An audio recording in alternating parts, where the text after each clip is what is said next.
Welcome to Drink in the Movies, Episode 3 with Michael. And Taylor. I'm Taylor, he's Michael. And we have a selection of films this week. We're going to start with Hail Caesar.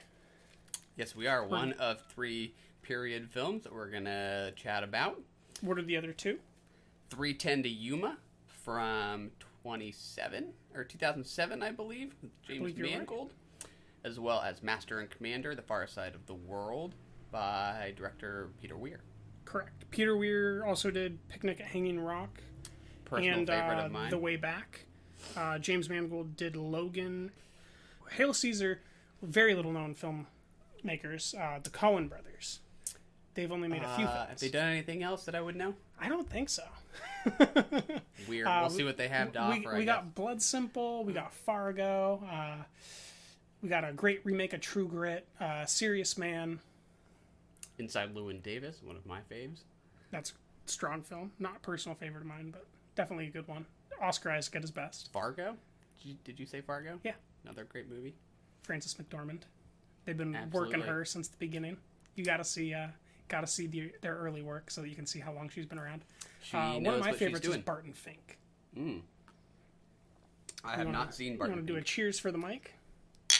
Ooh. Oh, that's nice. Drinking in the movies, folks. Let's do this. So we went to Hellbent for a nice summer ale. What do you think about this so far? I think we're 3 for 3. 3 for 3? It's a nice, light, really light alcohol content ale. 4.8, I think is what I saw on the list. Yeah, just nice and smooth. It's kind of like drinking juice, but it's more of a beer than a juice. It'll keep us lucid at a nice 4.8% throughout the conversation. We'll be good to go on that drive to go see Wanda. That's exactly right. We got a movie on tap for right afterwards. Shaping up to be a good day. So our strategy with Hail Caesar is a new strategy that we're going to try out with the debate format of steel manning. Because I gave the movie a 5. It is one of my favorite movies from them. And I also gave the movie a heart.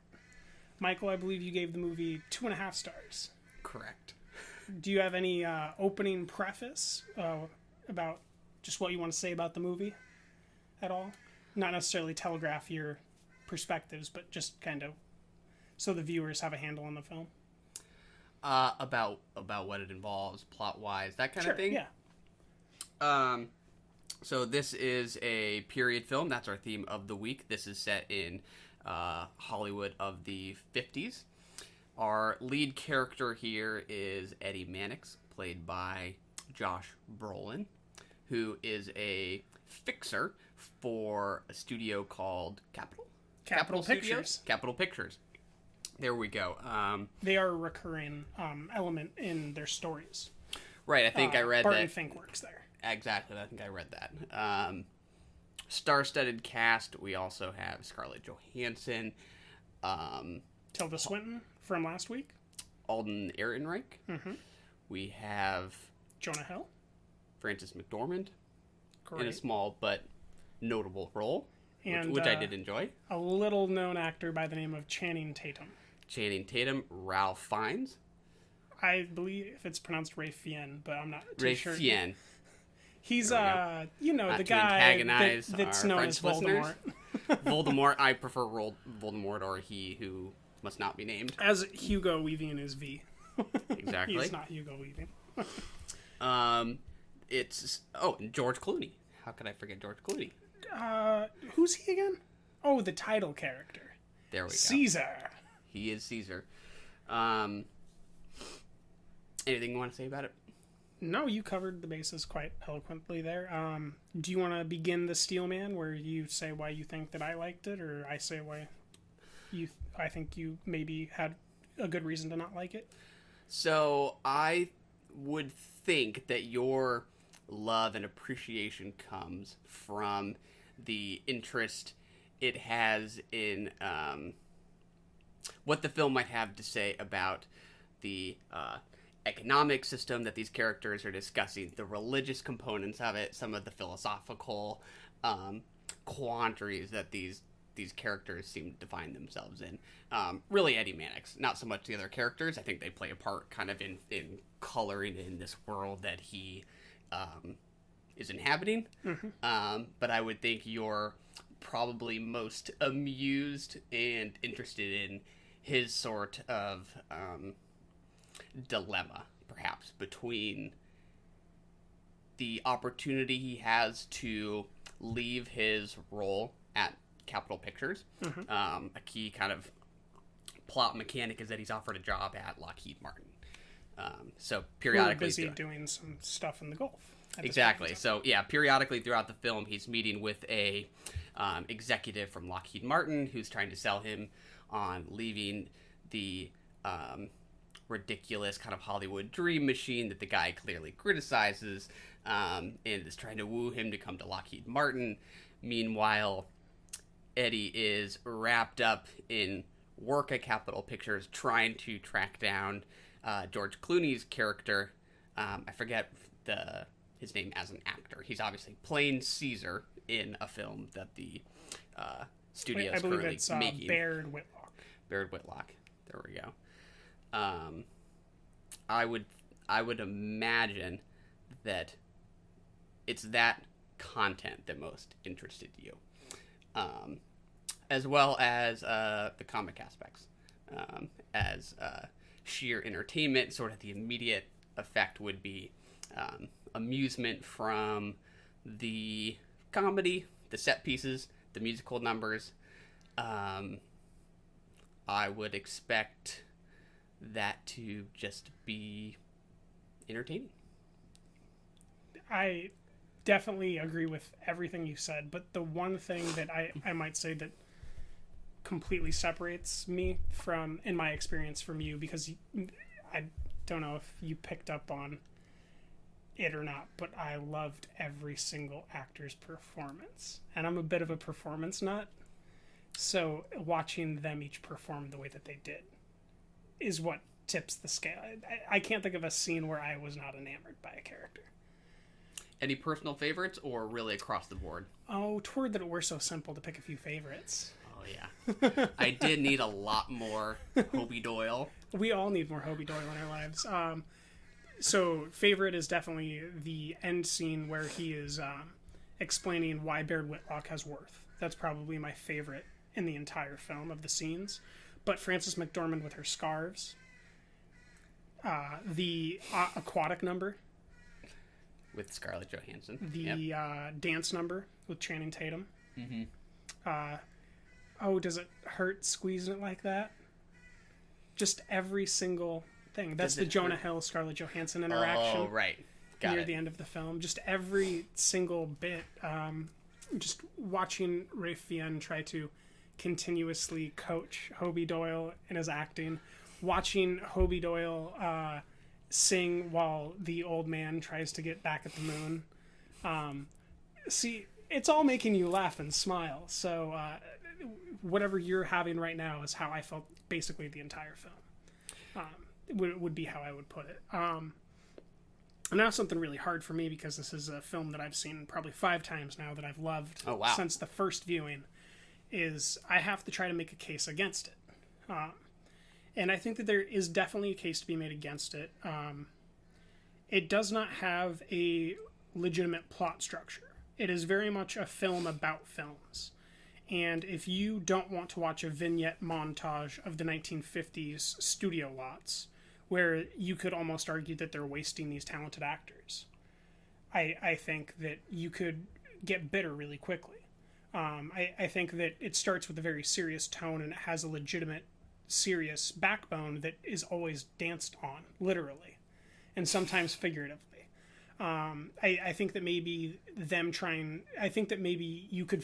I think that I picked up on, maybe you felt that the communist statements and the capitalist statements were annoying and kind of pontificating and got in the way of a good film that could have been more focused on just Eddie Mannix's life, and that maybe you would have preferred to actually see scenes with Alison Pill, his wife.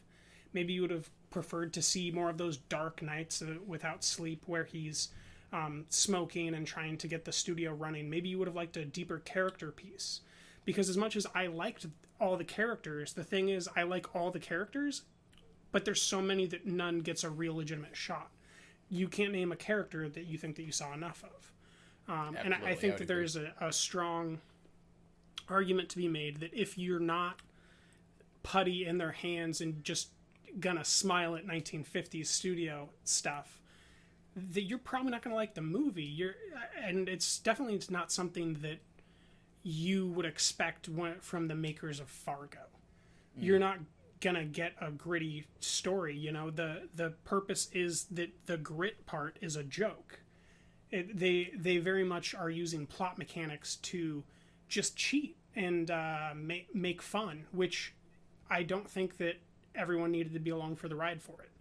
I'm really glad that I was, but I think I can completely understand why you wouldn't be. And I think that's a legitimate place to come from. It just is really unfortunate to me, knowing how much joy that I got from it, that you also didn't get to have that.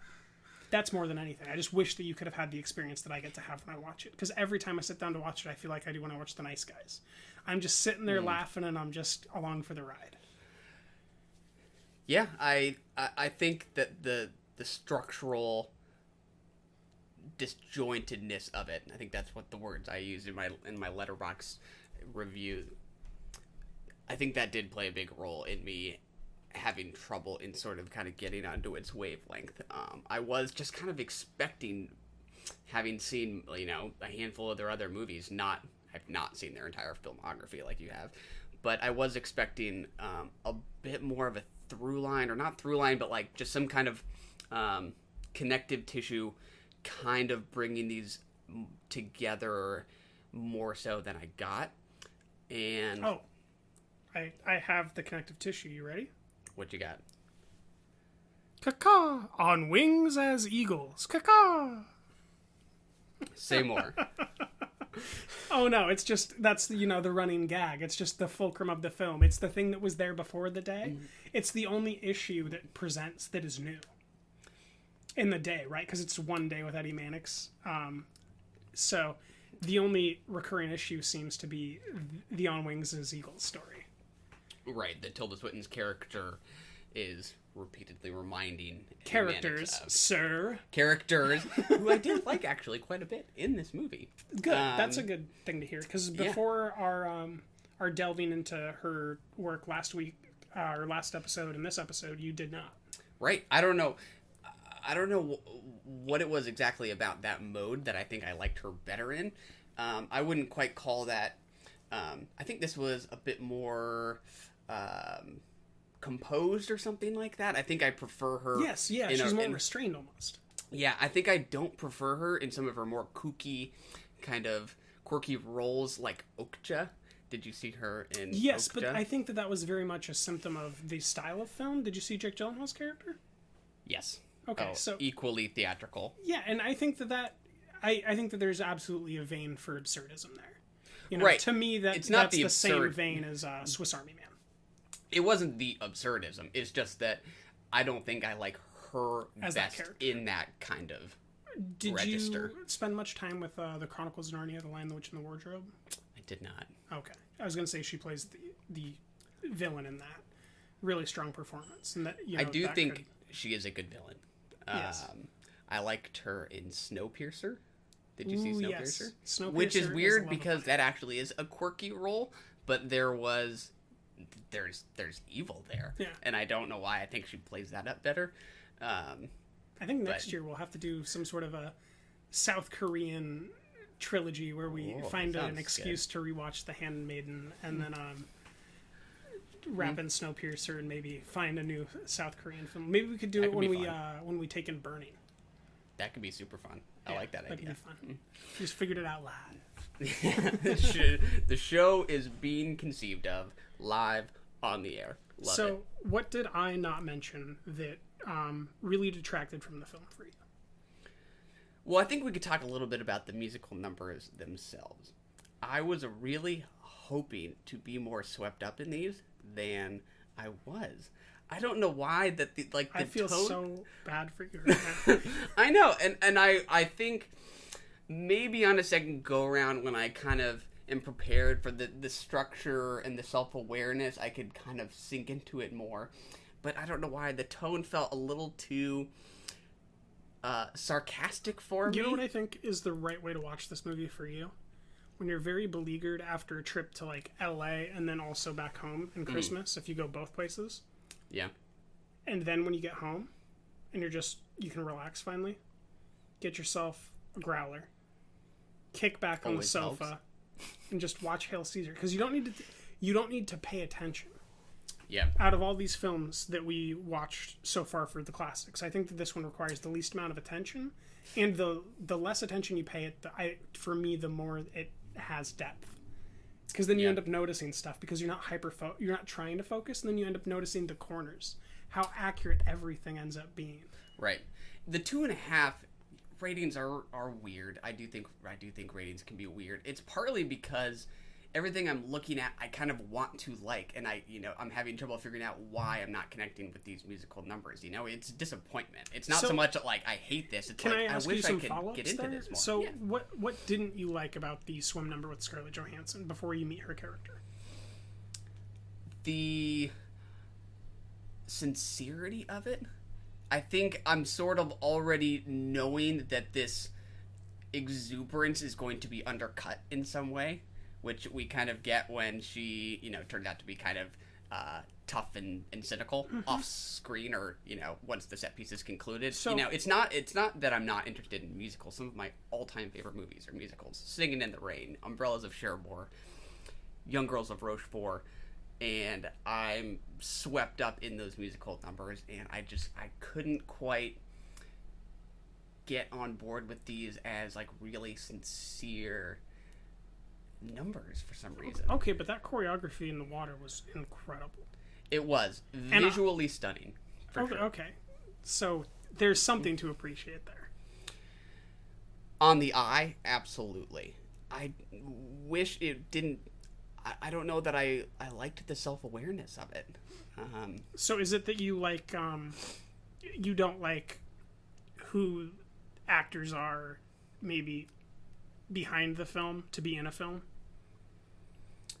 Do you not like that style? It's kind of a Jodorowsky style where he's like, do you know you're watching a film and I'm the director? Right. It is it's trying to involve you on a couple different planes. When I watch a musical number, I kind of want to just be swept up in the magic of that moment. And I felt like I'm almost distracted by knowing that this is going to end, and we're going to then get kind of taken back into. And that's why you got to pay so much attention and enjoy it while it's there, because it's going to be gone. Maybe that sense of it being fleeting is an appeal. It is pleasurable. It's because you know that you're going to get a laugh in a second, so you're trying to enjoy this beauty while you have the chance, because you never, especially the first time, I had no clue what was going to come next. Yeah. And I was just the loudest person in my theater. I'm pretty sure just overwhelmed with joy at every turn. Yeah. So let's hop over to table dancing, if you don't mind. With Channing Tatum.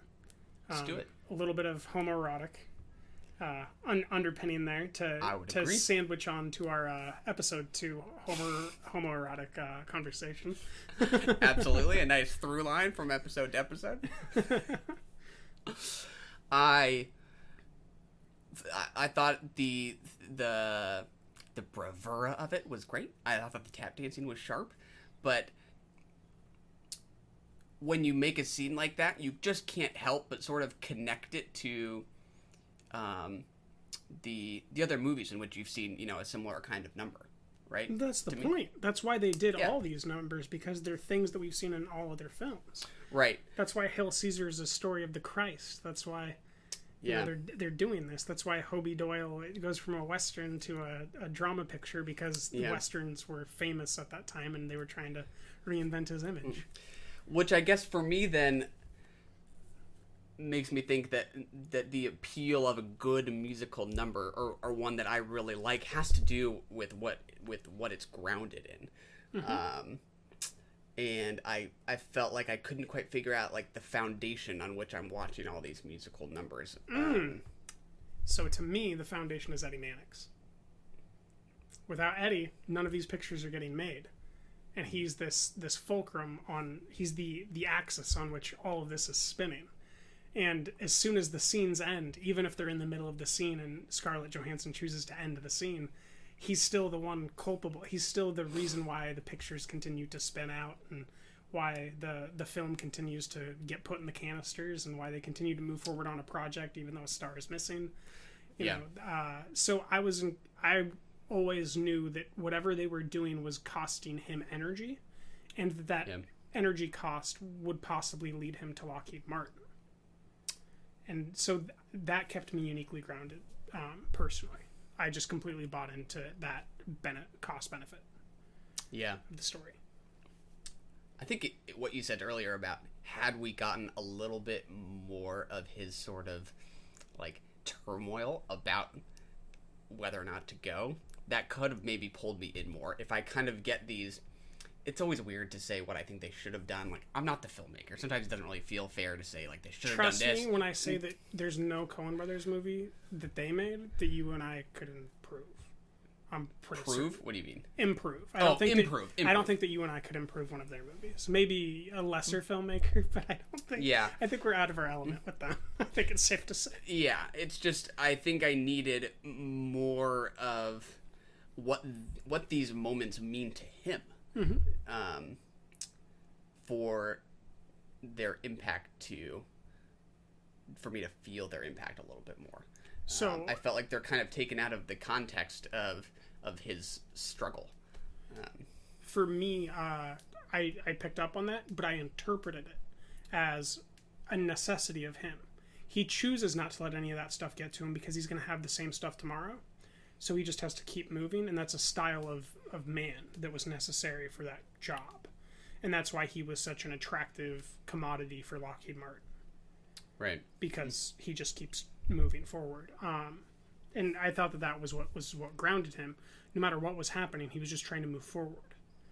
Right? He shows up in the middle of the night and asks for the scenes to get put on the screen, and he tells the night guard that it's going to be a long night for both of us.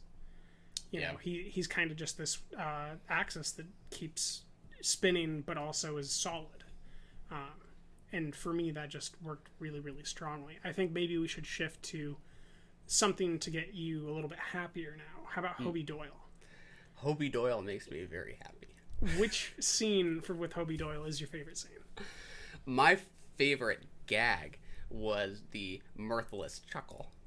By a long shot, and his first attempt at the mirthless chuckle, I won't even dare to try to recreate it. How about that door close? The door close is perfect.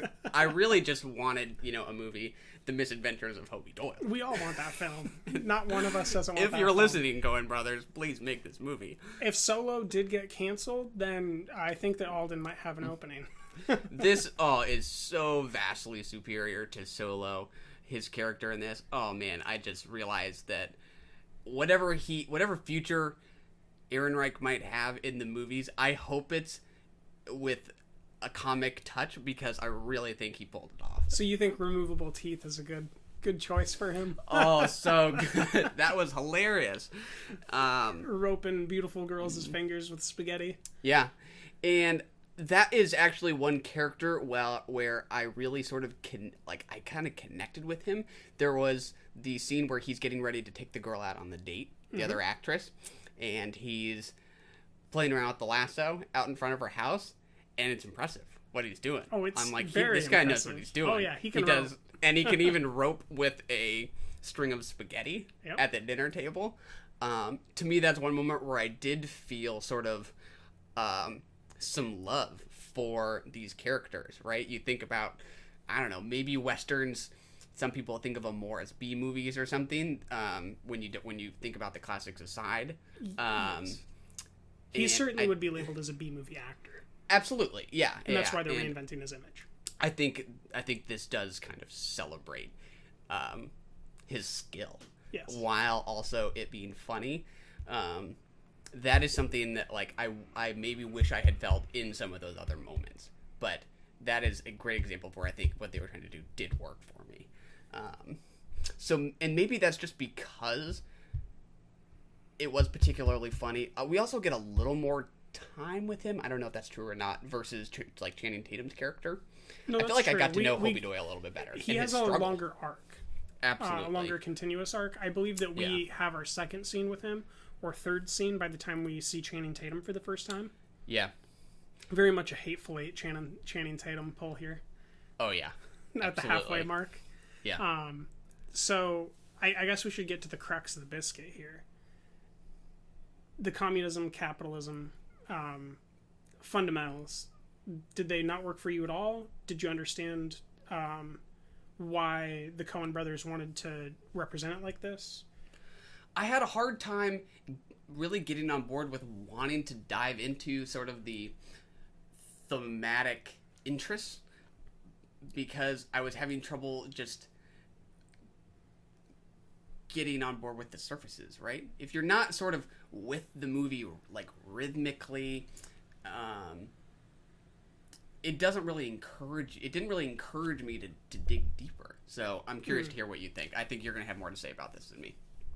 Well, I do, but it's one of those things where every time you see it, it feels differently because the socioeconomics of the country and the world conversation have changed.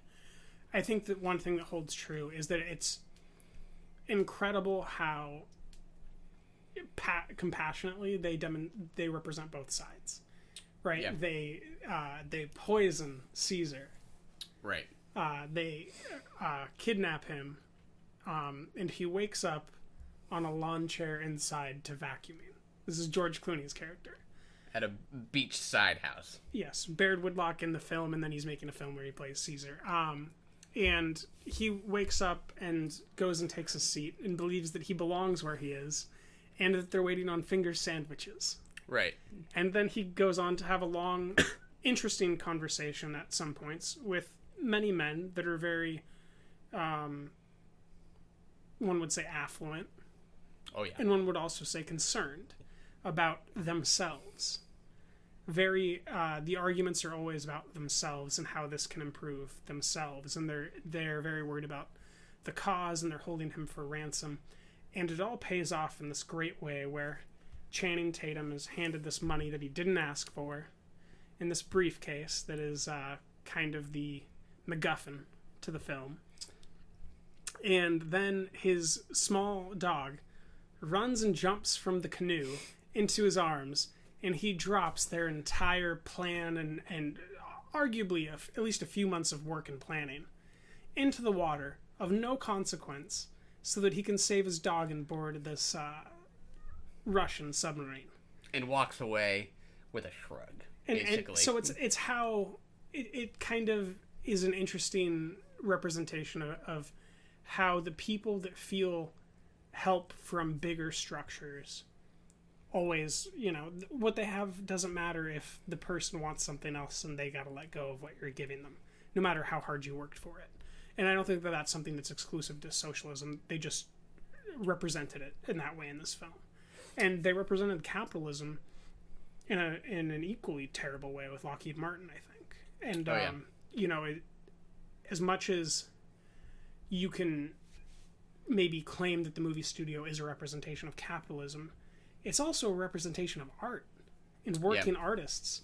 And where did all the socialists work and make their living so that they could come up with this plan? So it's kind of this nice fulcrum. And they're talking about this book, Capital spelled with a K, right? They're working at Capitol Pictures, TOL. And then Lockheed Martin is the capital with a, TAL.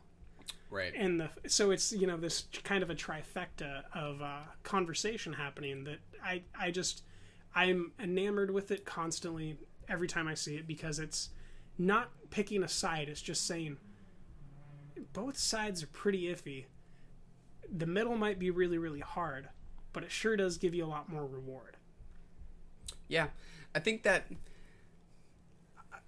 I find it interesting. I just wish I had felt it more in the moment. I didn't quite find that the surfaces and the numbers and sort of the rhythm really connected with sort of these broader interests. One didn't really lead me to the next. Like I couldn't find myself wanting to think about what they had to say about some of these things when it felt so kind of on the nose. So you thought that it was too on the nose? A little bit, yeah. What specifically was a little bit too on the nose, if I can ask that? The fact that this movie has something to say about capitalism versus communism and the role that religion plays in Eddie Mannix's life. I feel like I'm being told what this movie is about rather than feeling what this movie is about. Okay. So what about Caesar's representation of religion? George Clooney's character, Baird Whitlock. Caesar or Baird Whitlock? Well, you know, because he brings something to the conversation too, right? He's taken by he's kidnapped by the socialists. Yeah. Or the communists. Your pick, kind of based on what you think. Yeah. And then, you know, he is a Catholic, but he's not really a practicing Catholic in the way that, you know, Paul Schrader would belabor on Catholicism. Yeah. He's more using confession to talk about his personal life and how he's letting his family down. You know, he's using it more to accentuate the things that he values, not to pursue a God figure. Yeah. And so I think that that isn't necessarily a detractor for me. I didn't view it strongly as a religious context. I just viewed it as a very historically accurate thing, because everyone was some denomination of religion back then, and many were Catholic. That was kind of the right thing to be, if you will, especially for families that were nuclear families just like him, right? He had a boy, a girl, a wife that stayed home, and oh, you got to go back to work? Oh, geez, honey. It was like the American dream, the troubled American dream. I guess I was maybe kind of interested in the idea of him. I thought there was humor in him attending confession as often as he did, while I don't really want him to be apologizing for anything. You're sort of on board with what this guy does for a living, right? And Absolutely. even though he's not talking about it in the confessions, you still feel like this guy doesn't have anything to apologize for. I agree that he doesn't have anything to apologize for, but that's because he's going to apologize. Because he values those relationships so much that he feels like that's the right thing to do for the people that he cares about, to try to pursue what they want for him simultaneously. I took it, you know, once again, in a completely different way. Yeah. Were you on board with his performance? 100%. There's not a Liked performance in the film that I didn't like. Yeah. And I don't know her name, but the girl that does the dancing that Hobie Doyle takes out on a date. Oh, yeah. I think her name in the film was Carla. Yeah, that's right. Great performance. Really, really small amount of time, but what a great performance. And another just great relationship. Yes. That dinner date scene, I was like... So cute. I want them to live a very happy life. And I want to watch all of it on MTV. Absolutely. The life of Hobie and Carla. That is a great concept. So, some of the smaller roles, Frances McDormand, did you like her or not like her? I did. I don't know that I got enough of her to just did. to have that much to say about it, but I thought it was a welcome, welcome role. How about Jonah? I can't say I felt much either way. Amused, but okay, so at least amused. Yeah, yeah. How about Scarlett playing off of Jonah? I wanted to know more. We all want... that's the whole film, is we want to know more. We want more. That's why it's a delicious film, because you always want more. It leaves you coming back for more.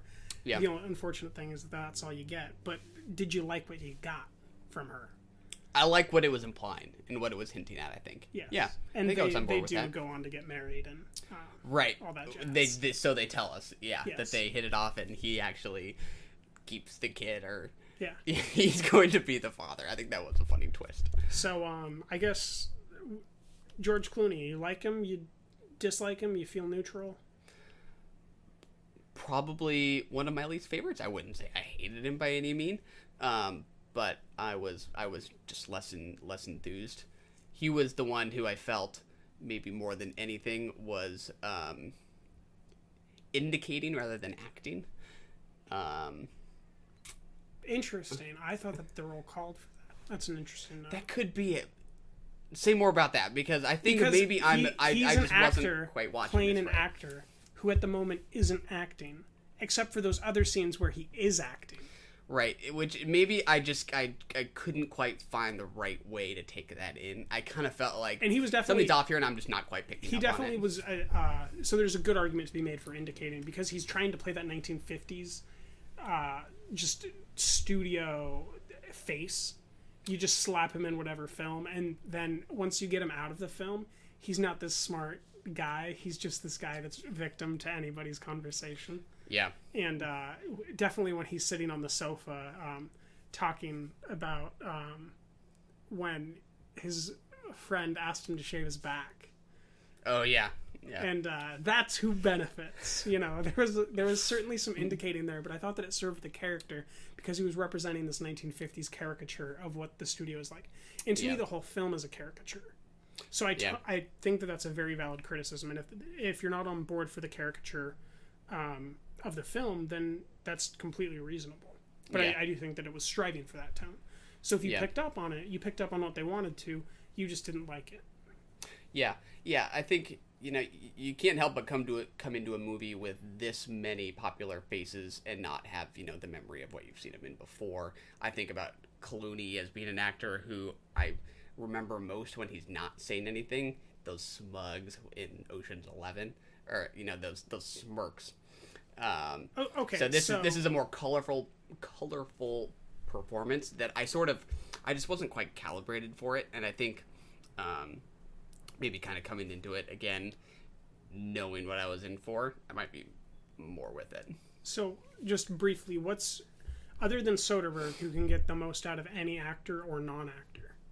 What's a movie you think he's good in? I don't remember this movie super well, but I remember enjoying him in Michael Clayton. I don't remember who directed that. Yeah, he was pretty good in that. I'm kind of this is one of the only movies I like him in personally. Oh, you're not a Clooney fan? Movie? We've never talked about Clooney. No, I want to be a Clooney fan. It's very interesting. I want to be. Good Night and Good Luck was kind of the first serious film that I ever got into. But I really don't generally care for his performances that aren't with top-tier talents. You know? And I really didn't like his Suburbicon film earlier this year. Yeah, I did not see Suburbicon because I didn't hear great things. I liked him in Up in the Air. Yeah, I don't. He has a good performance. I don't particularly care for that film. Yeah, I feel like I'm kind of alone in that movie. You're not. There's a lot of. You think there's some love out there? Oh, there's a lot. You just got to check Letterboxd. It's Jason Reitman, right? Who directed that? I believe you're right. Yeah, I watched it earlier this year. We don't love all of his stuff, but I kind of like what that movie's laying down and his performance in that. All the performers are good. I just don't generally like the film. I think, and it's a depressive tone, and you know that's. I think that I probably watched it and wanted to watch Parks and Rec, but I watched that movie instead. Yeah, Two very juxtaposed tones. Yeah. So yeah, I think on another viewing, I could come in just kind of with different expectations, and you know, I want to. Like, I never want to have my mind just made up about a movie. I like the idea that ratings are adaptable, incredibly flexible. Yeah. One of my favorite lines from any movie was in Clouds of Sils Maria from like 2 years ago with Kristen Stewart and Juliette Binoche, and they're talking about the script that Juliette Binoche's character is working on. And she says, on the train? I can't remember if it was on the train or in the house in the mountains, but you know, she says, like, think about the script as an object, and it's going to look different from the angle at which you're looking at it. Yep. And I think Hail Caesar is definitely one of those movies where I was looking at it from an angle from which I probably was never going to get on board with it. If I go back and think vignettes, colorful and you do performances. Like color. Oh yeah, okay. Absolutely. I think I could get with it. And I think maybe if you I always want to like a movie, you know? If you spend some time without watching anything that is legitimately from that era, Yeah. I think that you might find the appeal for it. Because when I had first watched that film, I had watched very little 1950s work that wouldn't have been, whatever, like Sunset Boulevard, The Searchers, Treasure of the Sierra Madre, Rio Bravo, like the big stuff ones, was all that I would have seen. And so when I saw it, I was like, I'm seeing everything that 1950s Hollywood has to offer in this modern context that's abbreviated and punctuated by these great laughs and kind of a moderately short runtime for as many genres as you get to bump through. Right. And a sterling performance from almost every character. Would you say that anybody had a bad performance? Not particularly. No. It had Who's much the more to do worst with performer? the worst performer. Yeah, I'm gonna put you on the spot because it's a hard question. I don't.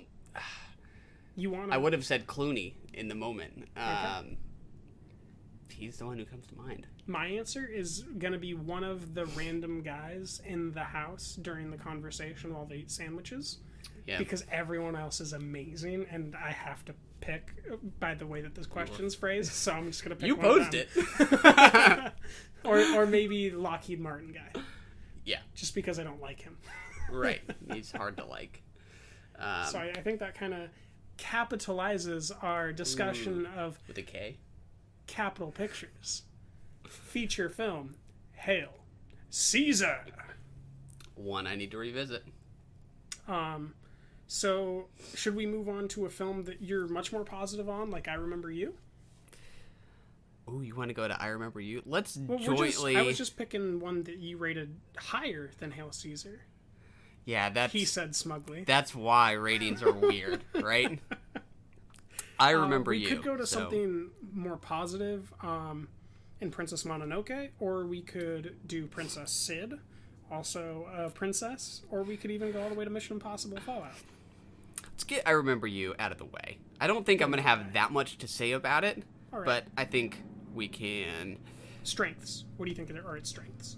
Cinematography. I think this is an Icelandic film for our listeners who haven't seen it. This fell on my radar after seeing that it was a New York Times critics pick sometime last year. I forget which critic recommended it. And it is currently available on Netflix, at least in America, through streaming. I believe that I looked at the list of what was leaving this month, and it wasn't leaving this month, so you should still have a chance to see it if you listen. So cinematography, what else? I thought the rapport between the two lead characters, actually there are quite a few lead characters, but more specifically between the doctor and the policewoman, I thought that their rapport was okay. And I think its sort of attempt to connect its thematic interest with what's actually going on screen was interesting. I don't think it quite pulled it off, but I liked what this movie was trying to do. Mm-hmm. This is very much in keeping with the trend of, I think, a number of recent horror movies about connecting grief to horror conventions, and was interested in what this movie had to say about this dad whose son mysteriously went missing sometime like a year ago before the movie begins. And I kind of liked this idea that he says sometime early on in the movie when the policewoman's in his house and sees that his place is littered with pictures of his son. Mm-hmm. And he says, I woke up recently and had trouble remembering what he looked like. Mm-hmm. And so this led me to put pictures everywhere. And he also said that if he would classify someone displaying this type of behavior as obsessive compulsive disorder. Right, exactly. And I thought it was kind of interesting to think about what's more terrifying, the possibility of him being revisited by a ghost, which he thinks might be his son. Mm-hmm. There's a lot more going on plot-wise in this movie that's kind of hard to get into. What's more terrifying, that or the idea of him forgetting what mm-hmm. his son might have meant to him or looked like? I thought that was kind of an interesting idea. I think there was just a little bit too much going on plot-wise. I don't think this really was too seamless with what's going on in sort of the separate narrative that timeline-wise we we don't know whether these are really going on at the same time or one before the other, you know? Well, you have no reason to question it until halfway in. Right, I'm saying that with the benefit of hindsight. Yeah, so sort of interested in what it was trying to do. Thought it was pleasant to look at. I think the cinematography of Iceland was beautiful. I liked the locations, and I think the barren, cold, harsh landscapes sort of contributed to that feeling of isolation, which, you know, makes these characters feel like they are more vulnerable. But can't say I was really captivated by any image of the kind of horror tropes that this had to offer. Can't say I was ever very scared. Not that that's really, you know, the measure of success of any given thriller like this, but it's part of it. You kind of go in looking to be shaken. You go in looking to be shaken up a little bit. I never really felt very stirred. Yeah. What about you? I did think that the rapport was very strong. I also really liked their performances. I thought that the first half of the film, they had excellent performances. They did dip, but they were the most consistent part of the film. I really liked the first half with the juxtaposed lead character, the trifecta, and then the duo. I really liked the way that they built the psychologist character, and the way that the detective character was introduced as a neighbor first. Yeah. I really loved the locations. I really thought that the shots in the fields were very reminiscent of that Great We Own the Night scene that I was talking about, The Wind Shakes the Barley. Those were really neat. When she falls in the stream, I was very stirred. The graveyard scene was really strong, and really after halfway through the film, when she's falling down the stairs, the entire film devolved for me, and I was just waiting for it to end. Yeah. And the CG tower crumbling was terrible. That was rough. I did think that they did a decent job with what I interpreted to be a very low budget, doing the makeup of his eye being gouged out by a brick, and her dying. I thought the timing of how they did her trying to call for help and then seeing that the girl was pregnant with her husband's child was good timing. And then I have nothing else positive to say. And that's I Remember You. I remembered it. See? I remember it for now. I think I expect to forget it rather quickly. But it's on Netflix. You decide. Yeah, give it a look. Leave us a comment. Tell us why we're wrong. I definitely encourage you to tell us how we're wrong, because I would love to find some way to appreciate this. I will say that it is based on a critically acclaimed and based on what I'd read, a very, very cult acclaimed novel. A lot of love out there on the Letterboxd reviews for the book and how they really think that the movie didn't give it a fair shot, but that a lot of people were saying that it's a better adaptation than they expected. Yeah. So I do think that in hindsight, having the experience of having seen it and now knowing that it's a book, it definitely seems like something that would be stronger as a book. Yeah. That boat scene definitely would have been better in a book. I agree. That girl, the elder lady. Yeah. All that would have been much better and more thematic in a book where you're spending 10 pages wondering, like, why she's not talking and what she knows and, you know, the slow burn benefit. Yeah.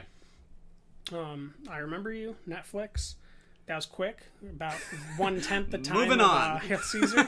So let's jump over. Let's do one more before we dig back into our classics here. What are you leaning towards? Before we get back into the classics, how about another shorter one? We'll do Princess Sid, because I think we'll spend more time talking about the period ones. I think this will be similarly quick. In fact, let me pull up some of my detailed facts about that film that I took down. Facts? Oh, detailed facts. All right. Lest you forget. They are just crucial to me being able to talk about this film, because I do not remember anyone's name at all, other than, you know, the title character. So, just to do strengths first, James Vincent, who is the love interest of the aunt. Really strong, subtle performance. He's very much hemmed to the corners, but I was always pulled by him and drawn by the way that he performed against everyone and how he used his eyes to act really, really well. And then Rebecca Spence, who plays Sid's aunt. Fantastic performance. Reminded me of Rebecca Hall. Ooh, I can see that. I completely agree. I liked both performances.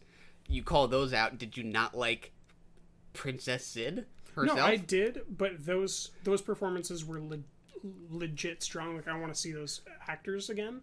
And with her, I don't want to seek out her work. I want her to have time to develop and work on her craft. I think that I'm going to see 3 to 4 movies that she's going to be in that are going to suck before I see her in something great again.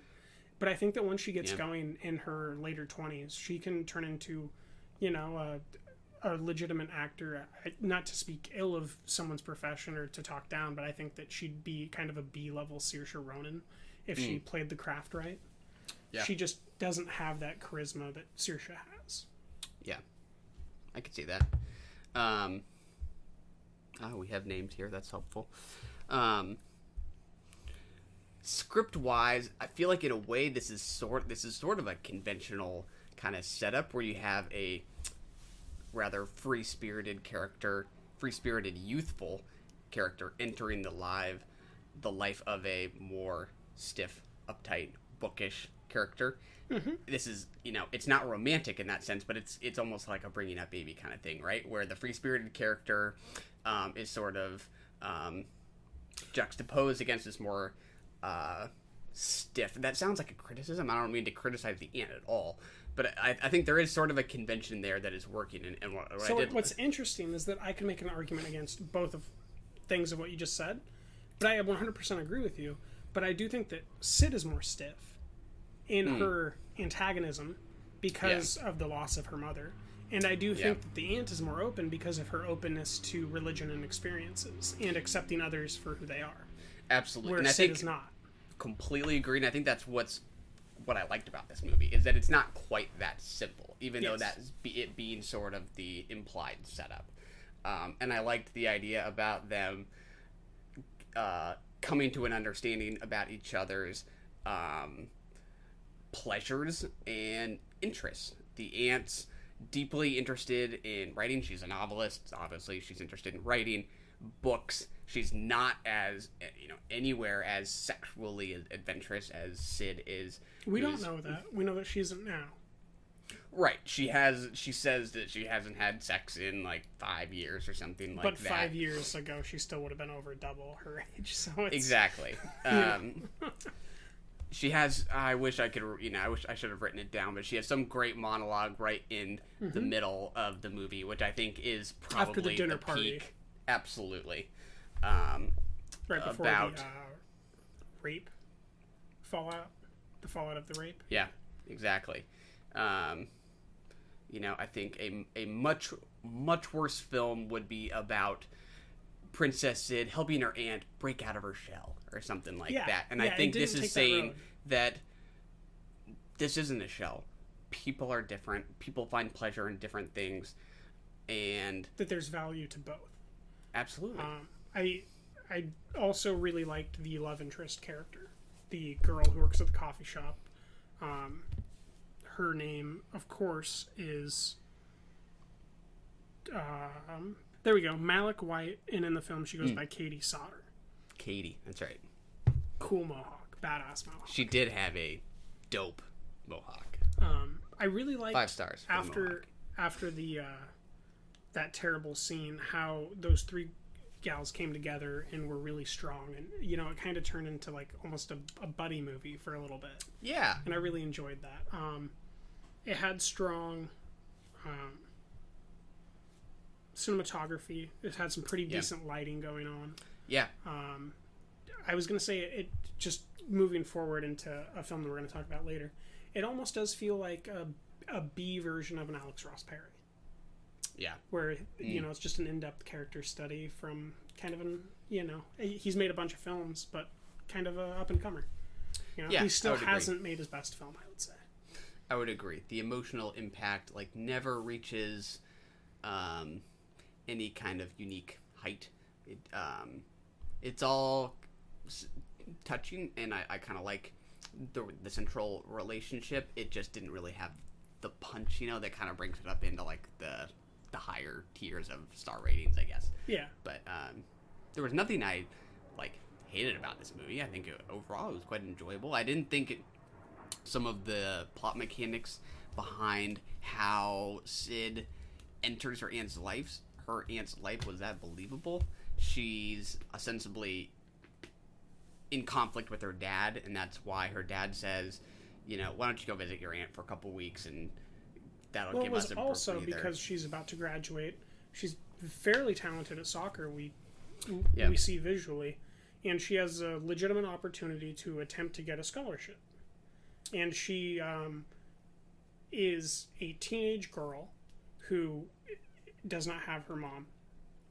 And, you know, I think that it's entirely believable that a father who really loves his daughter but is shattered by grief because his son shot his wife and then killed himself, and now he's been raising his daughter for, 14 years alone, knows that the best thing for her is for her to not be with him and for her to go level up and find true compassion and understanding in someone that is not rocked by grief, even though the aunt lives in the same house that she shared with her sister, who's now dead.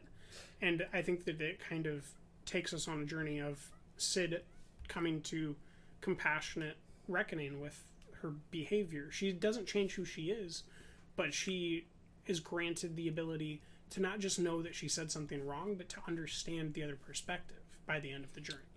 Absolutely. So I did find it to be believable. I don't think that it necessarily was particularly great at being believable, but I think that if you read into everything, like I did, into the thematic backbone of what's going on, I did find it to be believable. Like, it was a legitimate reason to make a screenplay.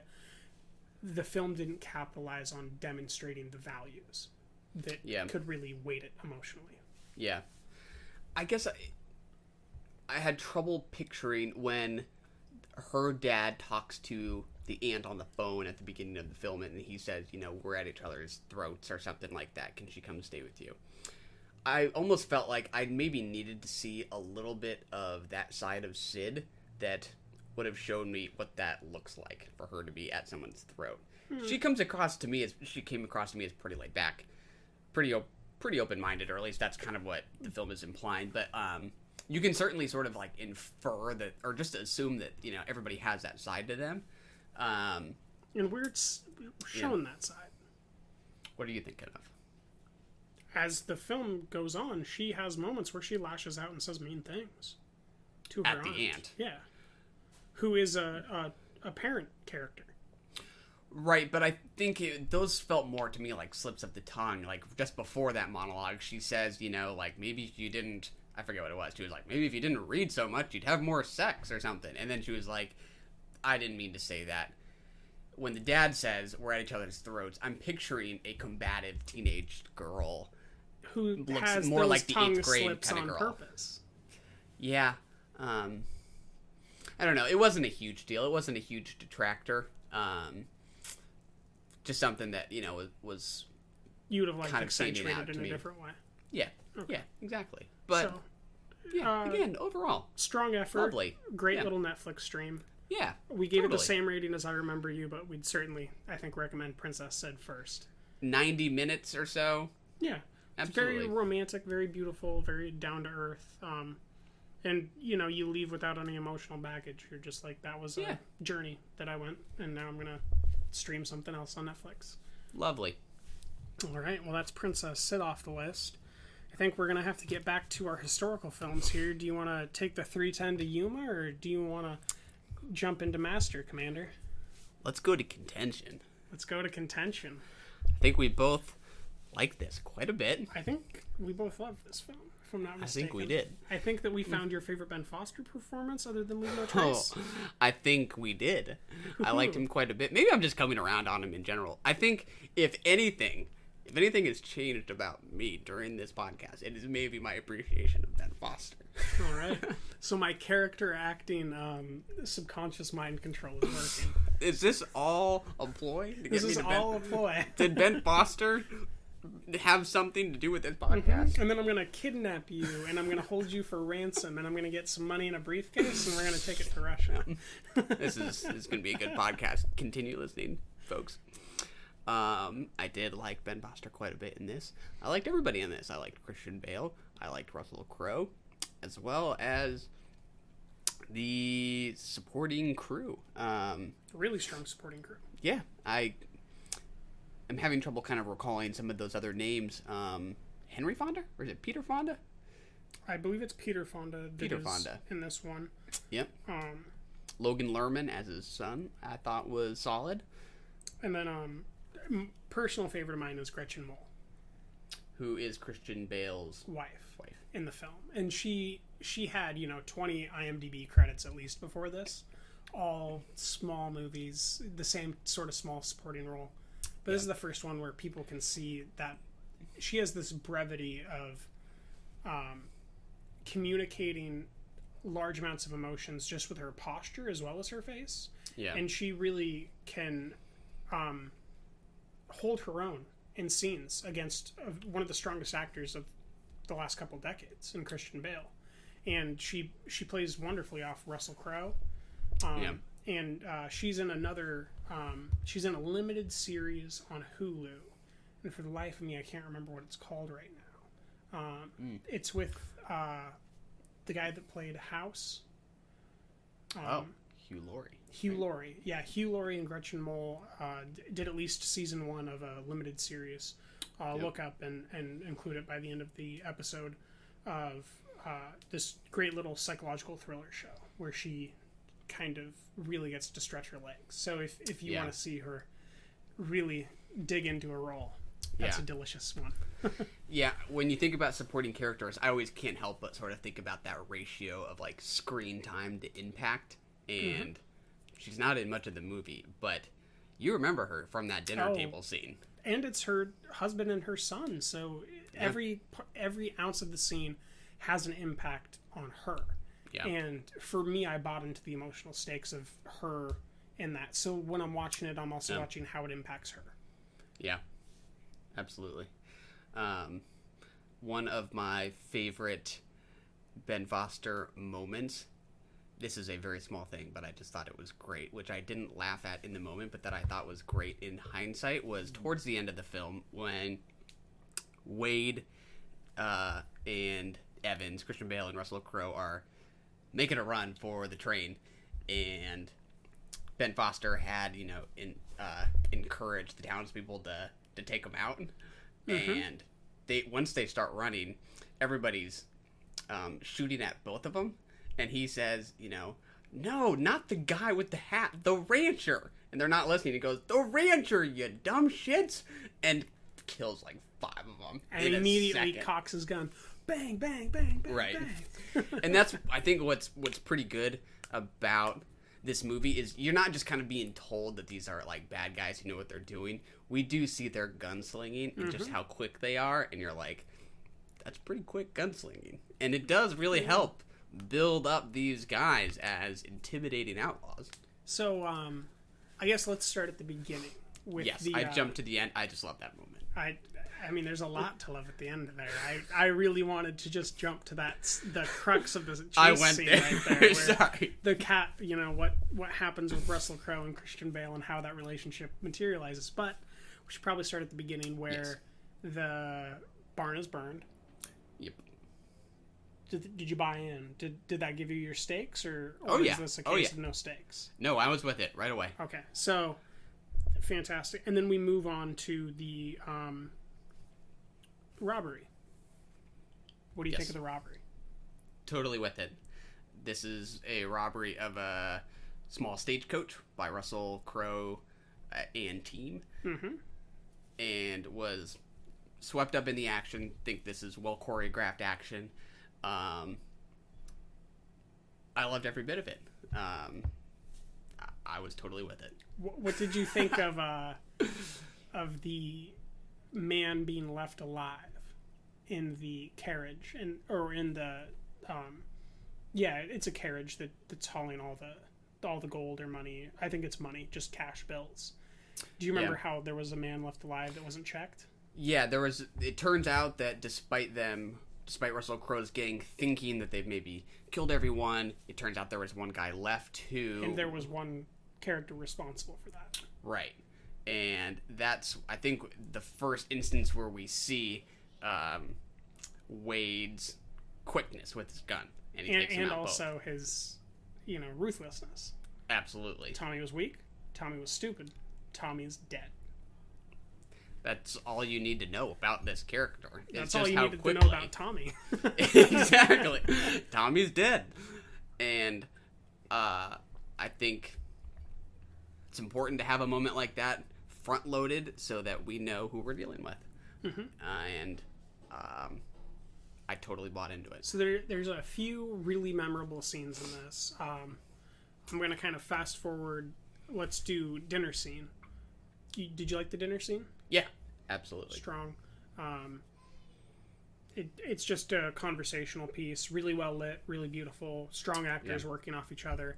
Great broadness in character portrayals. You get kind of a little bit of everyone. And that's, after they caught him and everything. So then we move on to... let's jump all the way to the pass, I guess. The pass where they're ambushed by Indians. Right.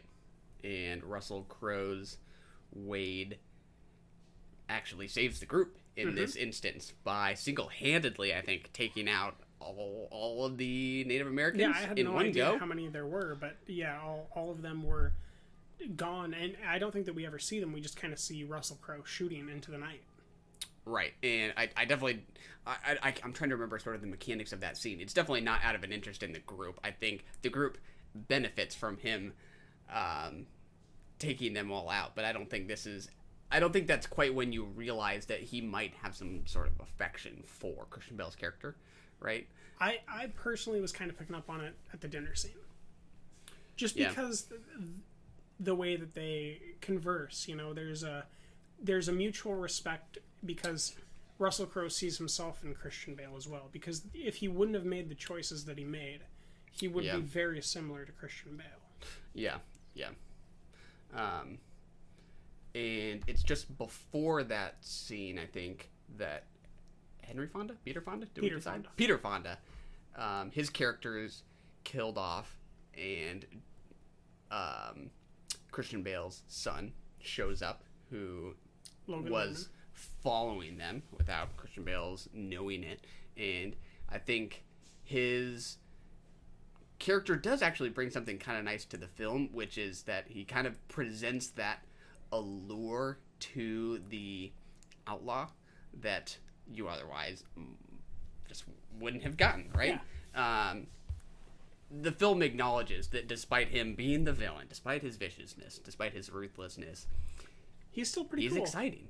He's pretty cool. He's part of what we're here to watch. What did you think, just briefly, about the when he kills Kevin Durand? Who's Kevin Durand? So remember when he takes the silverware? Oh, absolutely. That's Kevin Durand. That was a great scene. I think that was maybe the most disturbing of anything that happens in this movie. It was the most bone tomahawkish. Absolutely. It's a fork, right? Yep. A makeshift fork, maybe? No, maybe it's a real just fork. A classic fork. Just a normal fork. Two-pronged. Two-pronged. That's what it was. That's why it maybe just looked, different. But yeah, we use those for steak pokers. I use those for eating. He uses them to murder. Eat next. Continuing the vampire theme. From what I remember, I don't think there's any music. I think they just wake up to that sound, right? Yes. Of him stabbing him in the neck. And then he's grabbing his neck and he's slowly bleeding out. And it's, yeah. That strong one got stuff. me. So from there, after the encounter in the pass, we go to the railroad. And what is quite the climactic middle scene where we're introduced to Luke Wilson's character. Right, so this is in like a Chinese labor camp. oh yes, this is common back then. Yeah. You know? And Luke Wilson's posse, we'll talk more about Ben Foster's dislike of posses, decides that they don't want to relinquish Russell Crowe's character. They have some historical beef with him, and they also have electricity. They do, and they like channeling that into Russell Crowe. They do, and this is easily one of the best set pieces of the movie, right? Yes. It's that one moment where I watched this when it originally came out, and it's kind of that one moment that stuck with me all these years. The entire train sequence, because of what happens when they flee, and just there's so much Hollywood there. It's just Hollywood. Yeah. It's one of those moments where you could kind of see somebody describing a Western as a B movie, but the craft there is sort of what what allows it to transcend that label and bring it up to an A, because you're just so with it. Yeah. So the right set piece can really make something. Yeah, absolutely. Great scene. Do you want to dig into what happens at all, or in that scene? Yeah. What are you thinking? I think that's kind of the fulcrum, the last lever push before we see the relationship between Christian Bale and Russell Crowe really coalesce into a bond. And I think that it's because, he's seen him get tortured. This is what happens when the man doesn't have his protection, and when he's not, controlling his outcome. Other people are trying to hurt him. And Christian Bale is a man who's kind of beaten down and battered by larger entities within the film already. And that maybe, there could have... It comes off that there's an empathetic transition there. It's very much a transition of the film. And to me, it's almost like a metaphor when they're running away from the train station, or where the tracks are built, and they're going back the other way on their horses. And the tunnel's blown. That they're kind of leaving the way that relationship between those characters was behind in that scene. It's kind of left all there.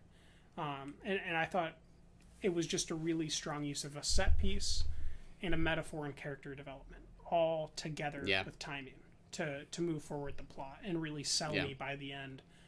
Because, I think that a lot of people on the Letterboxd reviews that rated the movie poorly, there's not a lot of people that did, but a lot of the people that did rate it poorly didn't buy the transition. And I think that the transition of their relationship happens in that scene. Yeah, and I would agree, and it certainly doesn't really hold back once it goes in that direction. No, it's all So out. if you're not with it, then you're probably not going to and that's your best chance to get with it, too. That's the most action broad scene. You could have put that scene in Mission Impossible. Yeah.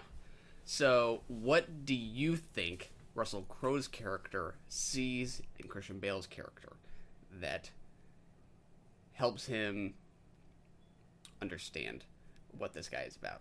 Well, let's examine Christian's character, I guess. He was in Pennsylvania in the Army. The only fight that he ever was in, he had to retreat from, and he ended up getting his foot shot off. Or by one of his own or men, his foot was we learned. Shot, or his toes were shot, and there was a compromise, and they had to cut off the foot, basically. And, he literally says he got the short end of the stick because they didn't cut off more because you get paid by the pound. So he would have rather lost more so that he could have more money. And he really cares about his family and really loves them. And the opposite of that is Russell Crowe, very early on in town, asks a girl to run away to Mexico with him. You're right. And it's very sincere. It's one of the most sincere moments that Russell has until the end of the film. And so you're taken to mean that he really means this, and you also come to learn that it seems like there was another girl before this that either passed away or passed him by.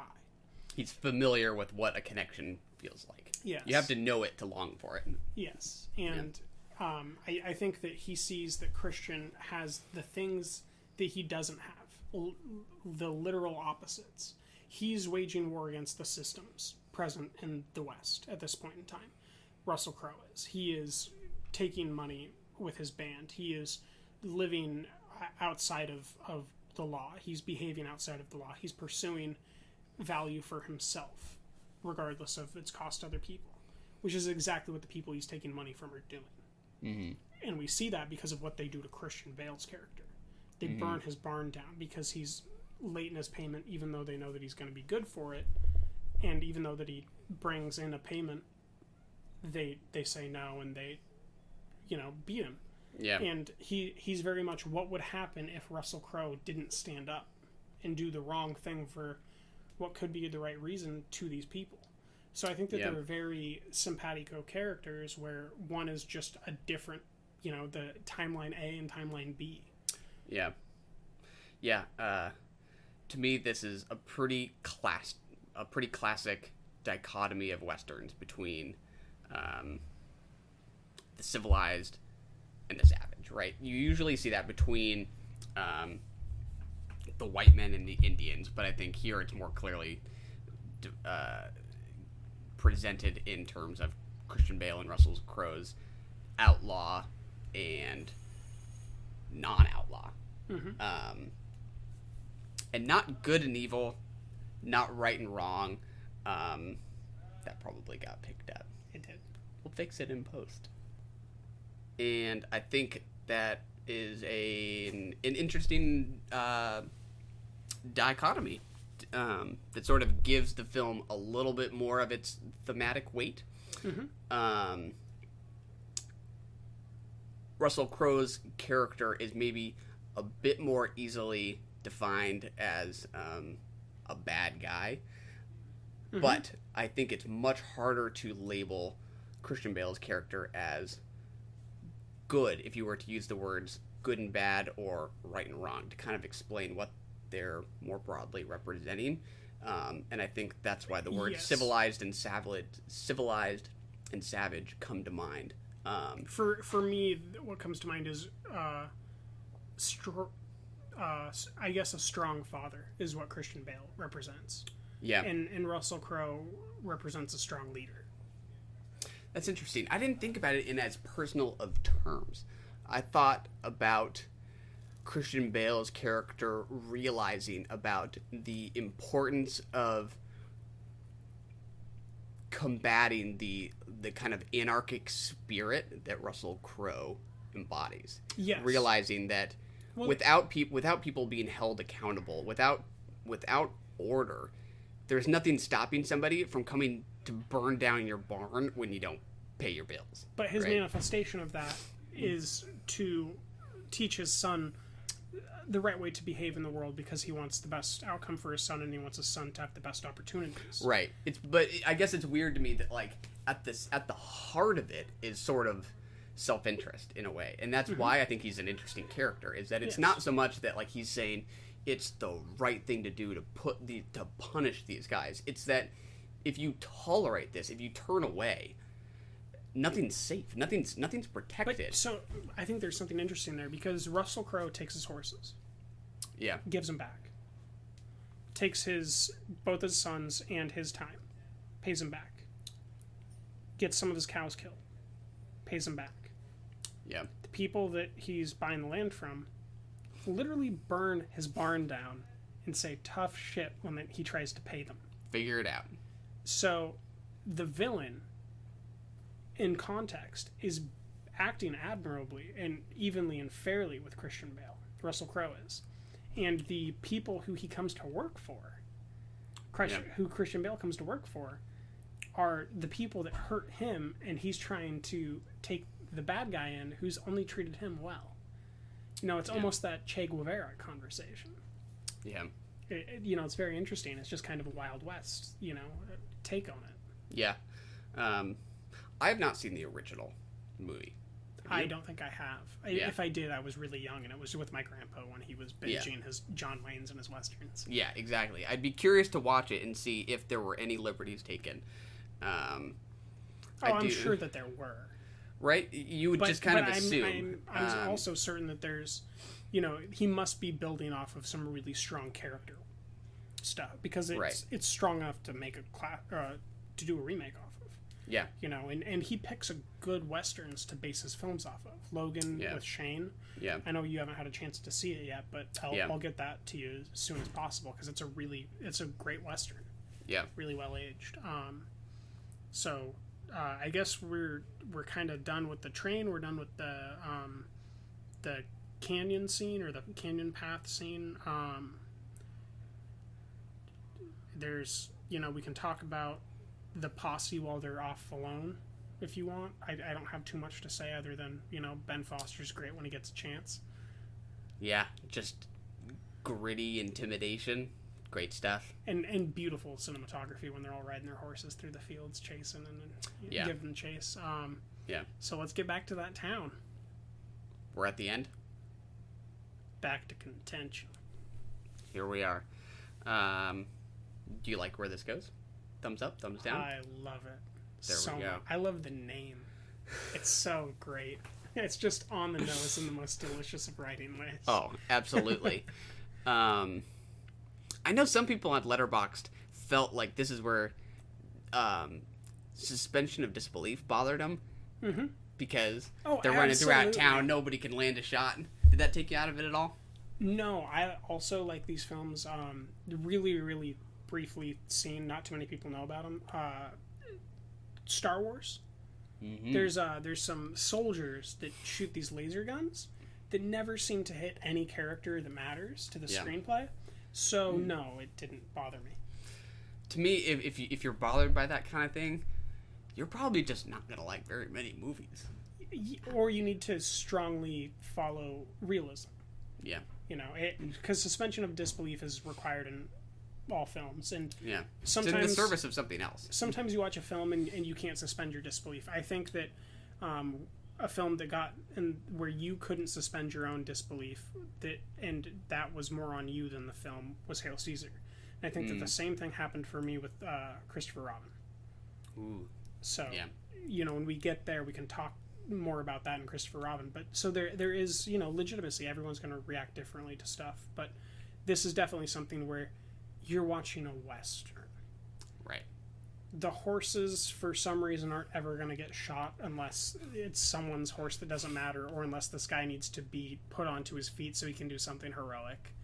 And they're not going to get shot until it's a more emotionally salient scene for them to be shot in. Right.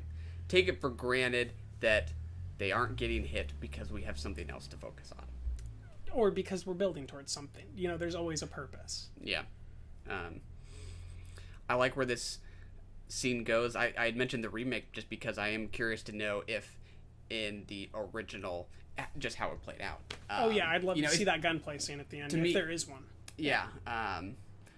You know, I think this is a pretty grim, pretty bleak movie for the most part. Like, I'd just be curious to know if Christian Bale's character dies in the original or not. Yes. Obviously, I could just Google that in 10 seconds. But where's the fun in that? Exactly. I'll go watch the movie. I think it's a pretty cynical ending. I don't find it terribly optimistic. I find it honest. The man who takes...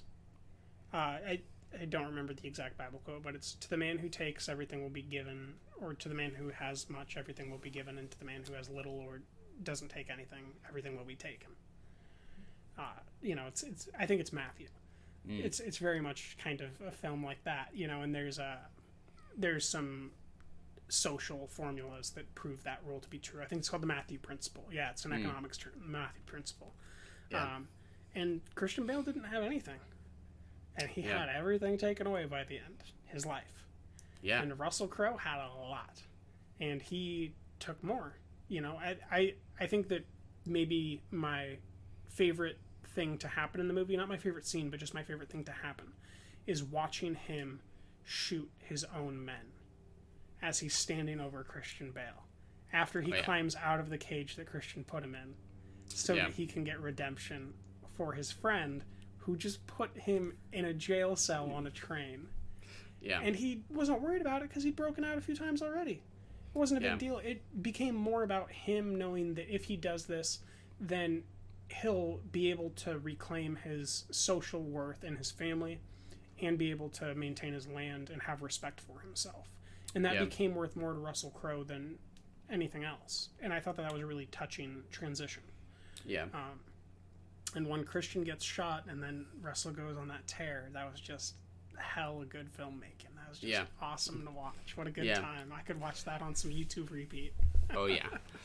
I guess I was, on one hand, you know, kind of understanding that Russell Crowe's character has come to respect Christian Bale's familial values, but also I think the more cynical angle is that his self-definition as an outlaw comes from knowing that without there being somebody like Christian Bale, he doesn't have, you know, the existence and lifestyle that he does. To me, that's the more cynical outlook on this film, is that they're... Well, that's true, but you could also say that if he wasn't who he is, there's a very good possibility he would be the Christian Bale character. I find that harder to conceive of. When you don't think that he could have been involved in the war or lost a limb and had to find a way to own property and turn it into a profit to have a family? I think it's hard to connect the familial values that Christian Bale's character so has when you hear Russell Crowe say something like, "I don't think there's any difference between, you know, shooting a man and shooting a rabbit," something like that. I think it's harder for me to sort of think about him. I definitely agree with that statement, but what I would say is in the film that doesn't hold true for his own character. Yeah. He reacts very strongly to Christian's death, so that's not true. It's true about the men that he chooses to kill. Right. And the other thing, I think that I took a lot of emotional weight from that bar scene where he asks the girl to go away with him to Mexico. So I knew that he wanted a family and to be a family man, and that kind of, for me, that underpinned and gave context to every interaction. Right. There forward. So I think that what you're saying makes sense, but I also had a counter argument the entire time rolling in my head of he wants this family, he wants to run away to Mexico, and he's doing this because we don't know what had just happened to him. Yeah. And that Christian Bale's doing this because of what happened to him. You know, it's very much a victim of circumstance, sort of a Western, which, you know, that's how it was back then. Everyone was a victim of circumstance. And that's just what makes him a more interesting character, right? He's not just this standard, upright, righteous guy. He's very much, you know, the damaged hero of sorts. Literally, physically damaged, without a foot or a leg or whatever. And not getting into these fights out of righteousness or because of his moral compass. It's because he needs the money. Because he's getting pulled into these situations. So it makes him more interesting to watch. Yes, it does. And when Ben Foster gets shot, whoo, that's one of the top scenes out of all the films, all the classics that we watched, and all the other movies that we've watched this week. Yeah, it's strong acting from Ben Foster and really selling it on Russell Crowe. Yeah. While we're talking about Ben Foster, just another favorite moment to go back a little bit is when, right after Russell Crowe gets captured, but Ben Foster's on his horse riding out of town, and he says, "This town's gonna burn." Yeah, that's awesome. He runs out of town, and there's this kind of wide shot. There isn't a lot of wide shots when you think about westerns. It works. I think it's better in a way when it's used a little more sparingly here. It kind of capitalizes or punctuates. It's wide. You see him just out on the horizon. I think there are a couple like that when he's at a distance, just waiting. Right? There's some suspense in the image. Those are great shots. Those were some of my favorite moments.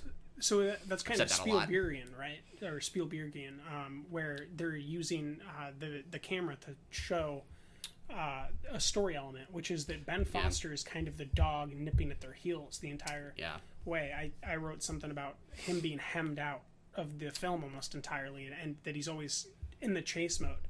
So it provides this excellent pace to the film that kept me from kind of getting lulled into being docile and not paying attention. Yeah. I was always gripped by, are they going to catch him? Are they going to leave traces for him? Are they fleeing too fast that they're going to get hurt? Or, you know, like, and they you know, it capitalizes in many different moments where the train tunnel, the canyon scene, they are exhausted from trying to get a head start, so they leave Kevin Durant alone with them, or and then Kevin Durant falls asleep and he gets killed. You know, it's great. It's just great plot work, keeping this character at the edges and allowing him to chase, while the middle characters are, or, you know, the lead characters are chasing contention. Yeah. You get the images early of him at a distance, too far away to shoot, within range to be dangerous, and then you stop getting him. But you remember him, so you know he could be just out of the frame. And you're like, where is he? Because the way that Russell Crowe's character continues to bring it up, or he might passively make a sound where you wonder if that's a call to his gang or not. Or he's going to go take a piss, and you're like, is he going to signal his gang? Yeah. It's that kind of Hitchcock technique, right? Of like, you can't have suspense if you first don't know what it is you're waiting for or what you're watching for. Well, you can, but only he can do it well. Right, but like, it's kind of the different, like his example was, you know, the bomb under the table, right? Where the difference between surprise and suspense is like, if you are know watching, it's there. If you watch like two guys, Rape, where you know the body's there. Exactly. I think that's probably what it was in reference to. Oh yeah. Knowing that Ben Foster's just out of range, just on the periphery. It's great stuff. I like that analogy. Good movie. It's a great movie. So we agree on this one. This is no Hail Caesar. So we will finish up with Master and Commander, and then we'll do in between. There we've got Princess Mononoke still, Mission Impossible Fallout, Blind Spotting, Rogue Nation, and a short conversation about Sharp Objects, episodes 1 and 2, after a short break. We'll be right back.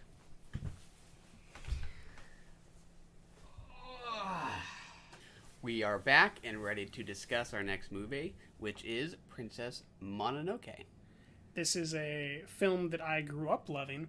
I thought it was basically Star Wars, but with awesome mythology when I was in about 3rd or 4th grade. I was very excited about it. I would rent it from the Hollywood Video every single day with my kids' pass, and I would go home and watch it, if not once, twice. And I particularly liked when he would shoot the arms and heads off of henchmen. That was pretty startling this time around. I also grew up watching it quite a bit over at a friend's house over and over, and I don't remember it being as violent. I can't believe I watched this when I did, but this is my first time seeing it on a big screen. We saw it together. It was my first time seeing it on a big screen as well. Theater here in Seattle. Played great on the big screen. It's absolutely the way to see it. That score? Ooh, oh, yeah. Definitely a plus. Audience seemed to love it. Well, we were in a packed house with people that knew that it was going to be there. Practically sold out. Yeah. These people knew what they were in for. It sounded like. And that was one of 3 nights of it, so I can only imagine. Yeah. Printing some money there, G-Kids. Yeah, absolutely. Personal favorite of yours. Yeah, top 4 on Letterboxd. Yeah, right next to high praise. The Dark Knight and Pacific Rim, capitalized by The Secrets in Their Eyes. It's the end of my favorites. And I don't know if you've seen that one, but we might have to get. I have not get seen to that a one. Revisit of that for me. I've been very intrigued as I've seen that on the top 4. It is a blind spot for many people. It is. I was turned on to it. Just a brief tangent. By Jon Favreau, who really? said that it was his favorite film, I believe, on the Nerdist podcast. Interesting. And nice. I was like, I have to, because I love Jon Favreau's films quite a bit. I think that he's a very stylized filmmaker that's really good at visually telling a story. And I think that Chef is probably some of my favorite comfort food that I've ever seen. Great movie. So, I just had to see it for myself, and I 100% agreed, and I couldn't believe how much I love it. It's very much a detective story, but it's also everything that I love about philosophy and whether or not someone should live and how they should live and if that is better than dying. And it's great. We're gonna have to get to it. And I love Cuban sandwiches, so John it is Favreau's an recommendation. ode You have to Cuban sandwiches. I've never described a movie in that way, but it's a good movie. Back to Princess Mononoke. Indeed. Where should we begin? Well, we watched the dub version, so we did. Did you get taken out by it or not? Not at all. I have been very taken out by dubbed versions of other Miyazaki movies. I saw The Wind Rises, who had the voice work there included stars like John Krasinski, among some others.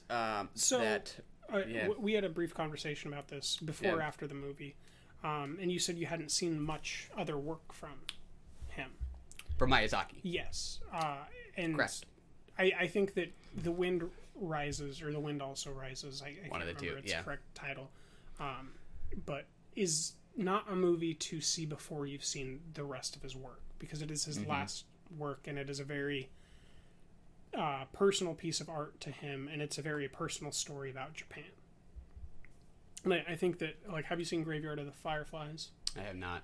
If you haven't seen that, then it's really cheap to say, but I think that you don't understand the emotional stakes that are going on. There's a conversation happening between all of his films. Yeah. And if you don't have the entire underlying context that he finishes everything with, then you're really missing out on what he built the entire company and stories and cartoons about. Right. That makes sense. Probably should give it a fair shot once I've seen some of the others first. Yeah. We'll revisit it. Sounds like a cat's getting sick behind us. You hear that? Sick kitty? Listeners, we have a feline in the background coughing up a hairball. Just one moment. In a previous episode, you did get to hear her rattle her toy. Her name is Casserole. She could be a guest at some point. She's a guest right now. Oh, there it is. Delicious. Go pick that up with your tongue, Michael.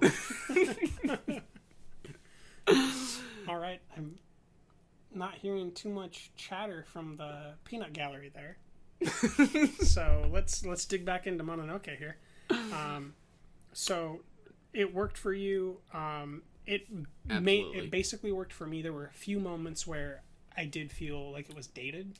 Not that the dubbing was bad, but that it was dated, and that I almost would have preferred to see a authentic, as was originally intended, audio quality of voice acting and reading the subtitles. Yeah, I've never seen a version of the movie with subtitles, with its original sound, which I really feel like I'm probably missing out. Having seen it as a kid, I think that probably helped me access it. But if anyone stood out voice work wise, it was probably Billy Bob Thornton, just being the most distinctive voice of them all, and just so charismatic. Right, he's probably the most conspicuous. Billy Crudup and Minnie Driver, though, actually I thought worked pretty darn well. Those felt pretty seamless and natural to me, as well as. Is it Claire Danes who voices Princess Mononoke? I believe it is, yeah. Also, pretty organic. So no complaints there, but Billy Bob. Yeah, definitely the strongest and most charismatic for me. Yeah, yeah. So, Boar attacks a village. Our young hero protects the village at great cost to himself, getting infected with a demon's touch, corrupting his... I believe it's his right arm, and giving him immense strength, but also at points inability to control himself. He journeys and cuts his hair, leaves behind his people. He can never go back, which there's very much a criticism of the honor culture of Japan, and he journeys to Irontown, which is very much a criticism of Japan modernizing itself after spending 400 years keeping itself off of the world stage and not having really any interaction with trade or with foreign Western nations specifically. And there's a very nuanced conversation about what the merits are of the old honor culture and what the merits are of Irontown. In Irontown, specifically, we see how the lepers and the women are treated very equally, and very much empowered and treated. Everyone's treated very fairly, and in the honor culture, they all were upset that to honor their culture, they had to do the right thing by their standards. They had to turn their backs on him and send him away. Right. And he can never come back. So there's, I am very unqualified to really dig into it, but there is an episode of Dan Carlin's Hardcore History that recently came out that digs into some of the stuff that is being wrestled with within Princess Mononoke, and some of the deeper ideas and historical facts and implications that it had on society that I think people should definitely dig into if they're... I think all of us are probably fans of Princess Mononoke, and if you want to have a deeper appreciation and actually understand the social commentary that's happening, it's a great and super easy, understandable way to get in there. Yeah. Without any study of it, I think anybody with anybody that values the glory of nature and the environment, I think would get something quite immediately from it. I think some of the most memorable moments for me are the ones in the forest. I can't remember if there's like a name of the forest or the woods where they are spending most of their time. But for an animated picture, there's a lushness and a vibrancy to most of the time spent in the woods themselves, and to see the pools of water and absolutely, the river, and when the wolf is dragging the cow out of the river after they knock down the army. Yeah, just those moments of sheer awe and this weird mythological realism. Yeah. I think it's something that's pretty hard to pull off in an animated feature, to bring about some kind of like sense of tactility. Yes. What this would feel like. That I think Princess Mononoke is one of the few animated movies that I can think of that really kind of gives me that sense that this is something I can imagine what this feels like, and that this conflict between something so beautiful, so lush, in conflict with the modernity that Irontown is bringing about, I think is something that feels as relevant today as it did when this came out, and will continue to be. What did you think about the gods, and the way that Miyazaki used them to criticize nature as well? Because they don't just criticize the old way and the new way of humans; they also criticize nature. They make it beautiful, and you certainly feel for it, but they also give you the monkeys. They also give you the boars. Right. They also give you I can't remember if her name is Naga, the queen wolf, the wolf god. Right. But they each are deeply flawed creatures. And the most powerful of them, with a touch, takes life away or gives it. Yeah, the monkeys or the gorillas or whatever they are, I kind of forget they don't have a lot of dialogue. I believe that they're dialogue. Monkeys. I think that in the dubbed version, they're the monkey tribe. Yeah. I don't remember really the dialogue. They don't have that much dialogue, but there are certainly key moments if you're going to understand. Human, we want to eat his flesh. That's about it. Well, they want to eat human flesh. Yeah, that's a pretty big... Because it's really I just mean that it's one scene, right? Yeah. I think where we kind of get what it is the monkeys are about, or what they want. Yeah. Well, what they want is they want the forest back. They want the trees. So they want more for themselves. Yeah. What does Irontown want? More for themselves. Yeah. Interestingly, this viewing, I can't remember the name, but I feel like it's actually an ibex, but I believe that it's called an antelope in the film that he rides. I really felt a lot for that character. I more than any viewing before, I was just really on board with his entire story. Definitely deserves a place in the pantheon Heroic of movie steeds. pets. Yes. He's not a pet. He's more than a pet. He's but a you know what I heroic mean. steed. He is. Yeah, you're rooting for him. Yeah.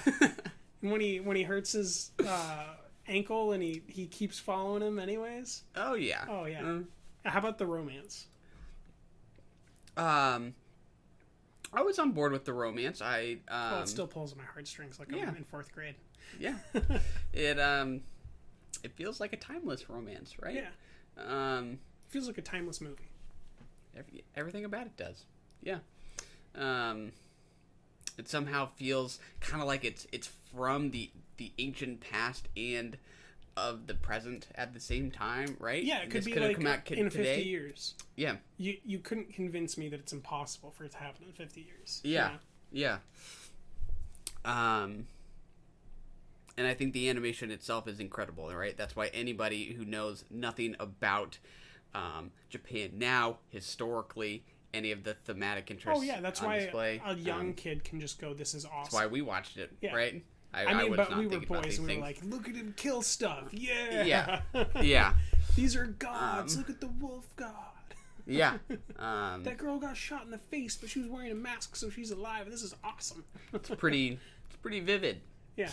I think the strongest animation sequence is at the end when they shoot the head off. Oh yeah. And he's searching looked for his really head. good on a big screen. Looks very good.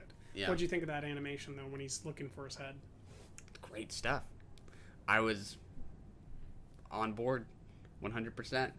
The forest disappearing under the black ooze. It's pretty good stuff. I think everybody was on board with it. I believe there was clapping at the end. Oh yeah, that was a nice This was touch. a triumphant. Yeah, I think ending. I remember clapping and looking at you like, "Are you not going to clap?" I kind of get confused because we watch so many movies, like if that one had clapping or not. But I'm pretty sure that's the one that had clapping. Yeah, and it felt right. Yeah, I think that if you haven't branched out into Miyazaki films and you really like the beauty depicted in the naturalism of Princess Mononoke, a good place to start would be Pompoko or Porco Rosso. Yeah. Both are really beautiful depictions of nature. And I think that Porco Rosso specifically is absolutely necessary viewing before The Wind Rises. If you don't see that first, you haven't begun to see what he has to say about Japan's history with airplanes and characters being heroic and dishonorable. Yeah. Probably just a matter of personal taste, too, right? Somebody's really interested in technology, airplanes, aircraft, air flight, versus, the nature on display in Mononoke. That's just more my thing. Yes, but so in I would Porco certainly appreciate Rosso, it's very much like a Tailspin, almost. Do you remember Tailspin, the cartoon? Yeah. Yeah, it's kind of got that quality of like childishness to it, where there's these beautiful, lush Italian landscapes and these fantastic island getaways and this beautiful scenic oceans and the clouds. It's just it's a great time. And then if you want the opposite of that, if you want to dig more into thematic and meta commentary about Japan's history, Grave of the Fireflies would probably be the best way to navigate into what Miyazaki's kind of trouble with his past is. Right. And trouble with, the dead. Right. We just might have to do a Miyazaki theme at some point. We may have to. All right. You want to dig into Fallout? So we're on to Mission in Fallout, which might just naturally involve Rogue Nation as we'll we just see fit. Intermittently. I'm generally immensely positive on it. I don't think it's a perfect film by any means, but I think that it's one of the best action movies in terms of approachability and the way it's going to age that I've seen in the last decade. What's your mission statement? I completely agree. Very much enjoyed Rogue Nation. Enjoyed most of the characters. Enjoyed the set pieces. I think the suspense of disbelief I was talking harder. about Fallout. Oh, you were talking about Fallout. Oh, yeah. I thought you said Rogue Nation. No, I said we could intermittently jump back and forth to Rogue Nation. Anyways, most of what I just said applies to Fallout as well. No, I've got some harsh criticisms for Rogue Nation. Oof. Okay. Yeah. So Fallout. I really liked Fallout. Saw it in IMAX. Think that's the way to see it, as you did. And you saw it in the best IMAX screen in all of Washington State, which is the Pacific Science Center IMAX screen. My first time there. Kind of vertical seating, so that when there's any sort of a interaction with height, you end up getting the listlessness that makes you feel like you are also at that height. Yeah, the screen's tilted back at just the right way, so your eyes are looking at it from the right the seats angle. Kind of tilted. Yeah, so the angles are just right. Great way to see it. I loved it. I thought it was fun. It was a great time. What was your favorite stunt? My favorite stunt was probably the ending. I don't know that we can go into sequential order if you want, but I do think. No, let's just hop around. I do think the finale was my favorite bit of the movie. Some people thought the helicopter sequence was too much for them. I thought that's when I was getting the most out of the IMAX experience, was when I was really getting when that screen went wide. I'm really getting the depth of those cliffs, the sense of how high they are off the ground. So if it's too preposterous for you, I get it. I had fun with it. But you're not having a good time if you find it too preposterous. My favorite feature of the helicopter fight was the use of the tracer rounds. Because he's shooting an aircraft and he's legitimately using a light machine gun in this helicopter, going back and forth to each side of the tail, using tracer rounds so that he can see where his bullets are ending up based on where he's aiming, so that he can try to dial it in. And I thought that was just a great use of authenticity in a film that is just as authentic as it is. There's not a chance that they survived the Halo jump. Right. Exactly. So I think my favorite stunt work is actually, or my favorite, big scene is the Halo jump. But my favorite stunt coordinator setup is definitely the scene that immediately follows it in the bathroom. Oh, yeah. That fight is just one hell of a fight. It's a great fight in just normal 2D screens, and it's an excellent fight in IMAX.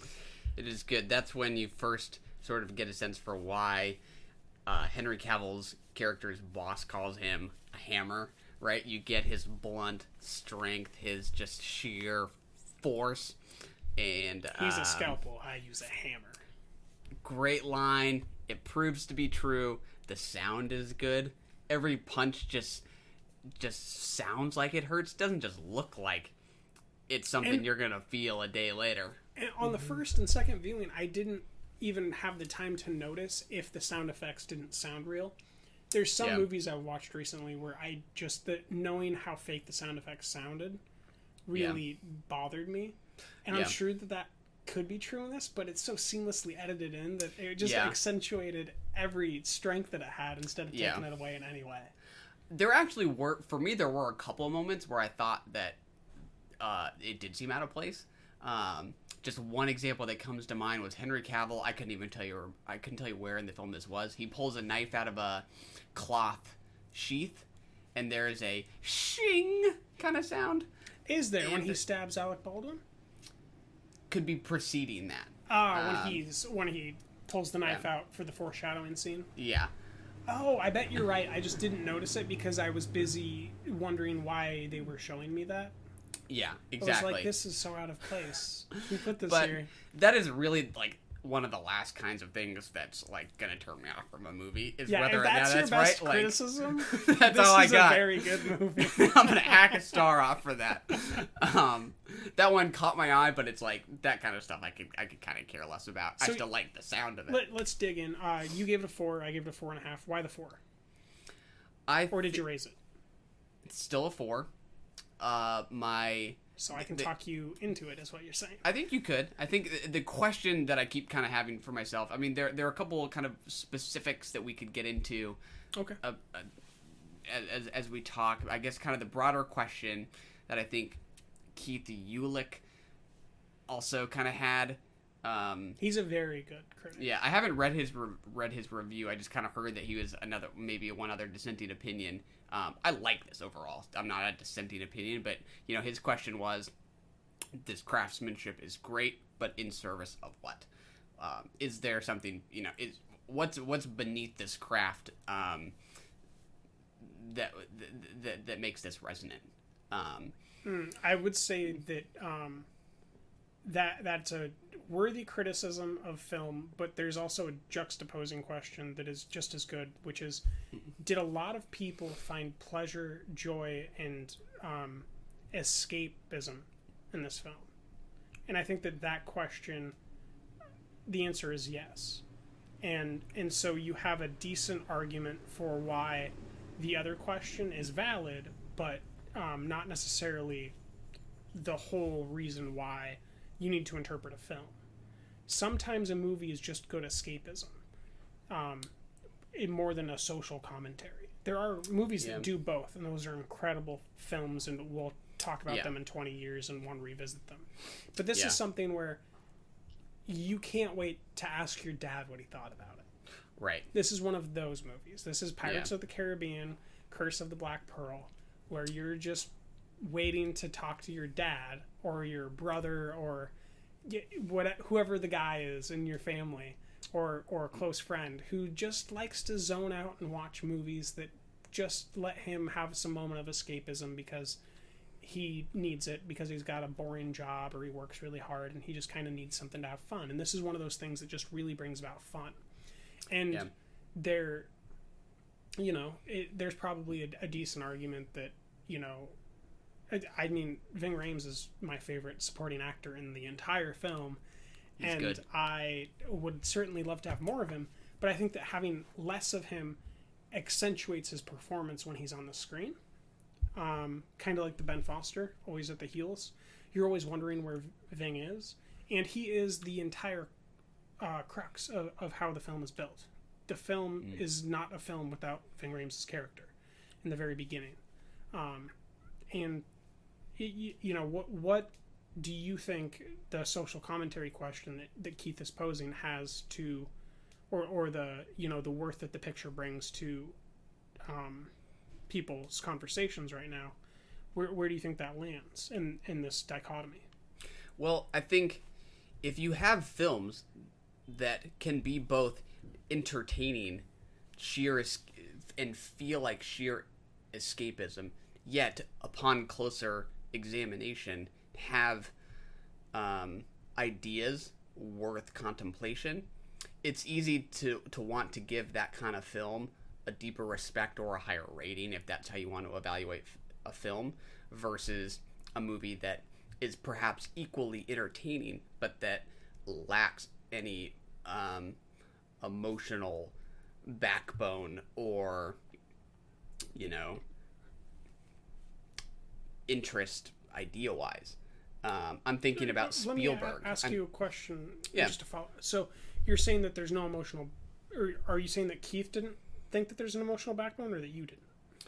I don't want to speak for him. I didn't read his review, to be honest. Sure. I just kind of know that that's kind of his general standpoint. I kind of saw that on Letterboxd or Twitter or something. I do kind of agree with that. I think my example might be something like most of Spielberg's kind of popcorn movies, where something like E.T., a lot of people might, or Jaws, people might describe as escapism. These are the popcorn movies that ruined the 70s. I'd say Minority Reports. Or Minority Report. Escapism. But you could also argue that while many, many people might just watch E.T. for the story about a kid meeting an alien, it captures the essence of a childhood in a really emotionally involving way.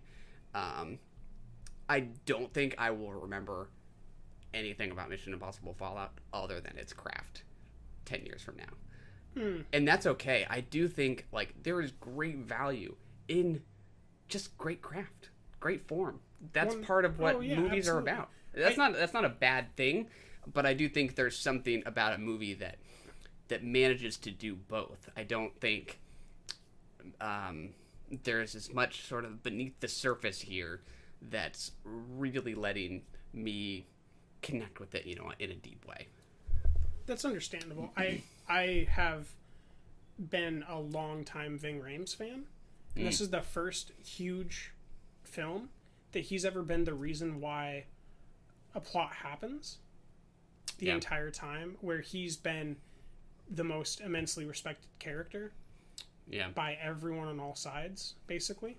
And it's the first movie I've ever seen where I got really, really emotional at the end. Because in the beginning, it's definitely a Tom Cruise film. But at the end, when the credits roll, who's the top billed actor? Is it Ving Rhames? It is. I love it. And I was just really happy. Because I've just kind of been in the side... Like, just growing up, I always loved Ving Rhames and Michael Clarke Duncan's characters. Because they always had this immense amount of emotion that was always underneath the surface. There's just something about the way that they played their characters that always brought me almost tears to my eyes when I was a kid. And they still have... Ving still has that ability today in his work. And I was really glad that they captured what I saw in this film. And I think that there's absolute value to everything you're saying, but there's, I think, a juxtaposing viewpoint, which is just, this is the first time we got Ving Rhames as a emotional core that an entire huge $100 million film is built around. Yeah. And there's value to that too. Yeah.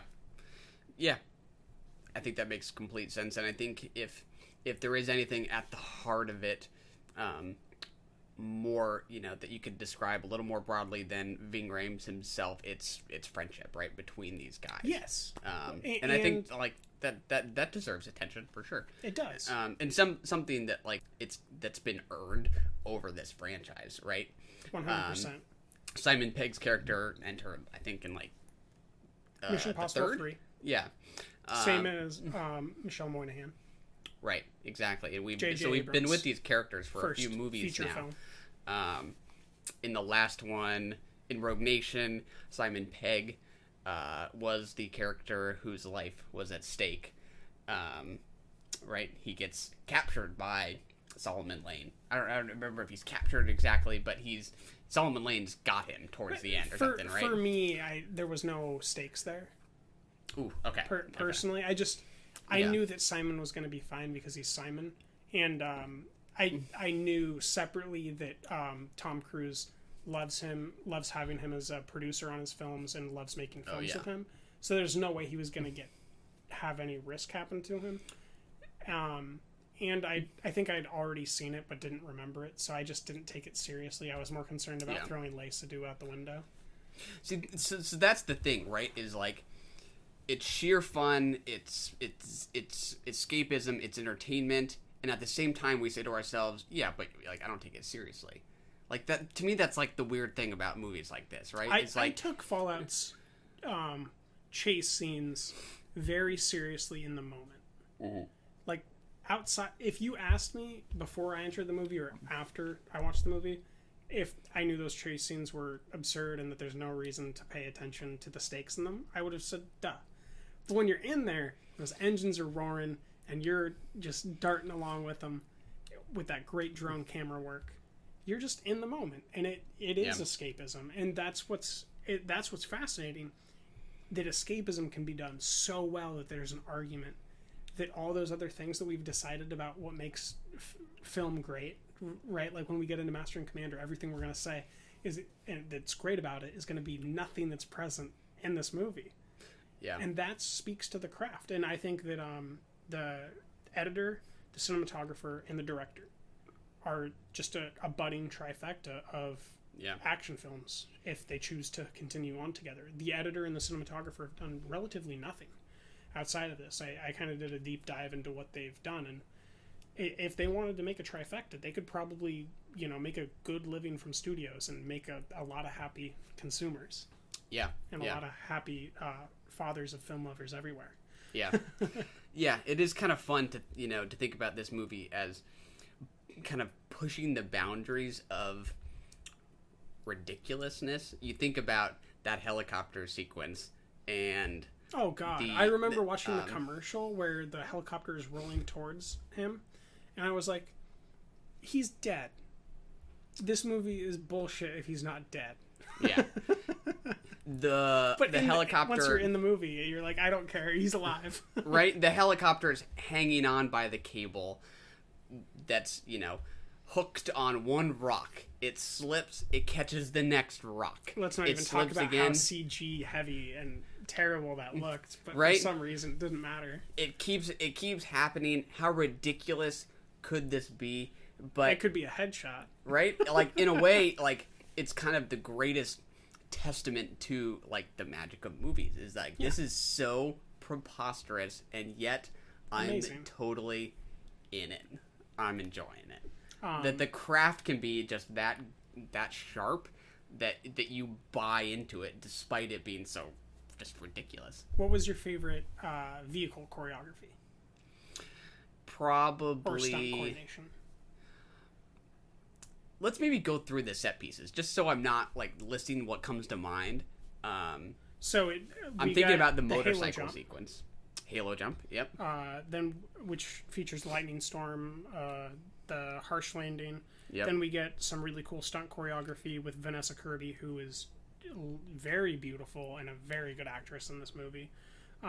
We go on to, let's see, I think that the next one is my favorite piece of vehicle work, which is the heist of what's his name? Solomon Lane. The Heat homage. Yeah. Oh, so we get the fake. Plan first, and then we get the real plan, and that's what I loved. When boom, hit the truck, back up, dump the guys out, drive down the alleyway, hop in the motorcycle, drive away. He takes his way to the boat, and that it just capitalizes once again in that opening the garage and the cops there, and he has to make the choice. And I loved that whole sequence. It was almost Dark Knight-ish for me. Yeah. Oh, absolutely. I was thinking of Heat, right? When they all have the hockey masks on. They're taking down these armored cars like that. That's where it's all been stolen from. Is Heat, and I'm sure that there's a movie before Heat that Michael Mann stole it from that we just don't know about yet. Just great scenes, I don't know why something so simple as a hockey mask can just work so well, but it does. From there, we move into a chase with the police, and then we move into Rebecca Ferguson shooting the car. He tells everyone to get out the car beside Solomon Lane, chasing with Rebecca Ferguson, hits Rebecca Ferguson. Then they meet up. They do the switchover shootout in the underground where Simon Pegg dresses up as Solomon Lane, and Alec Baldwin's character gets killed off. Sadly. And then we move on to motorcycle chase scene.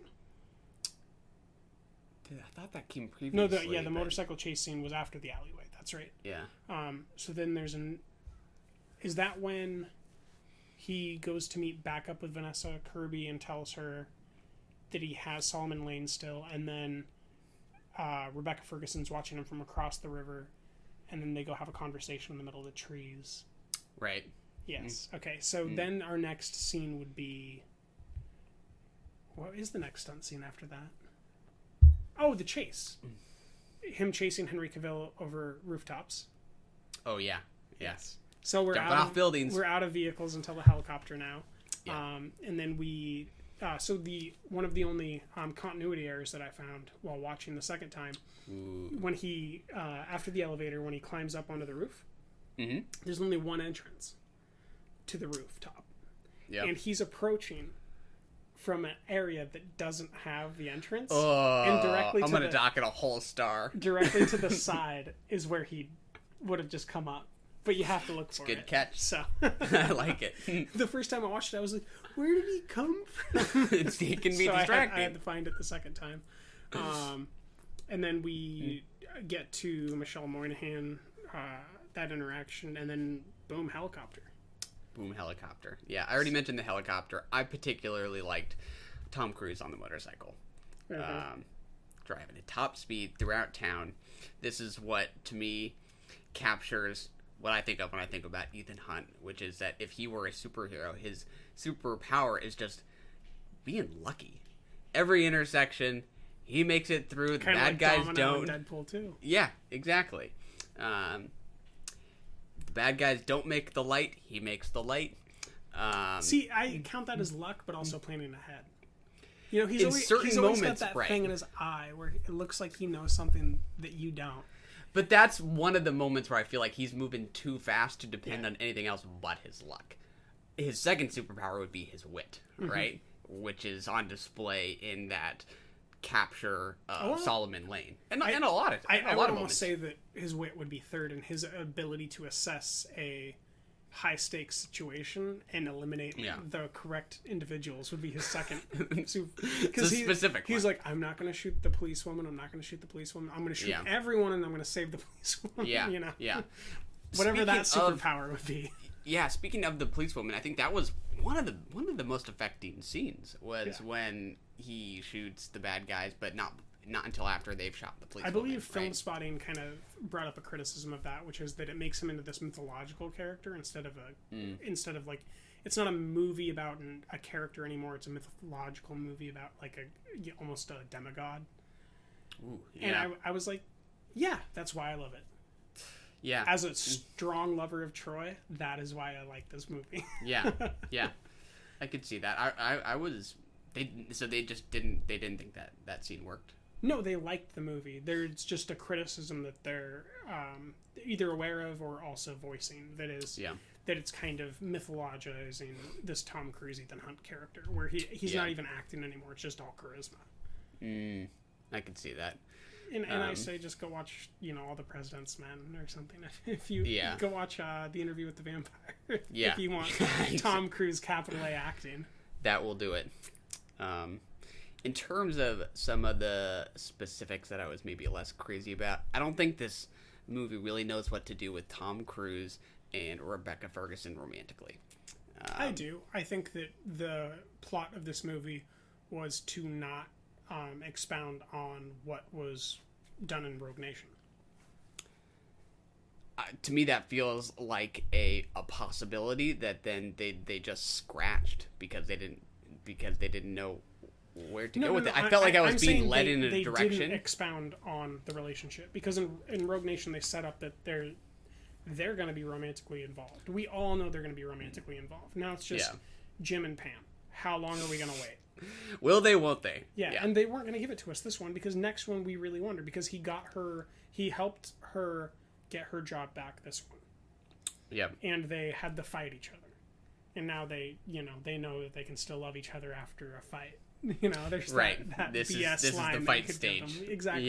Yeah. And the next one will be the first half will be they admit that they like each other, and then maybe Ethan gets taken, and then we get to see Rebecca Ferguson back to her badass opera Rogue Nation days because that was a good one. An amazing scene. That was a great scene. So yeah.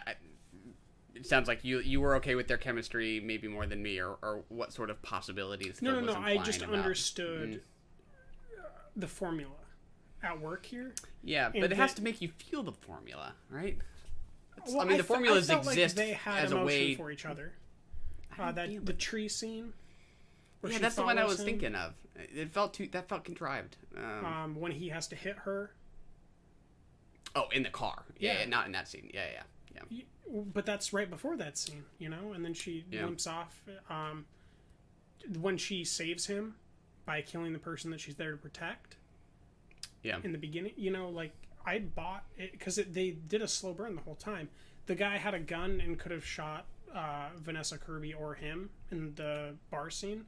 She took care of him. It was just consistent.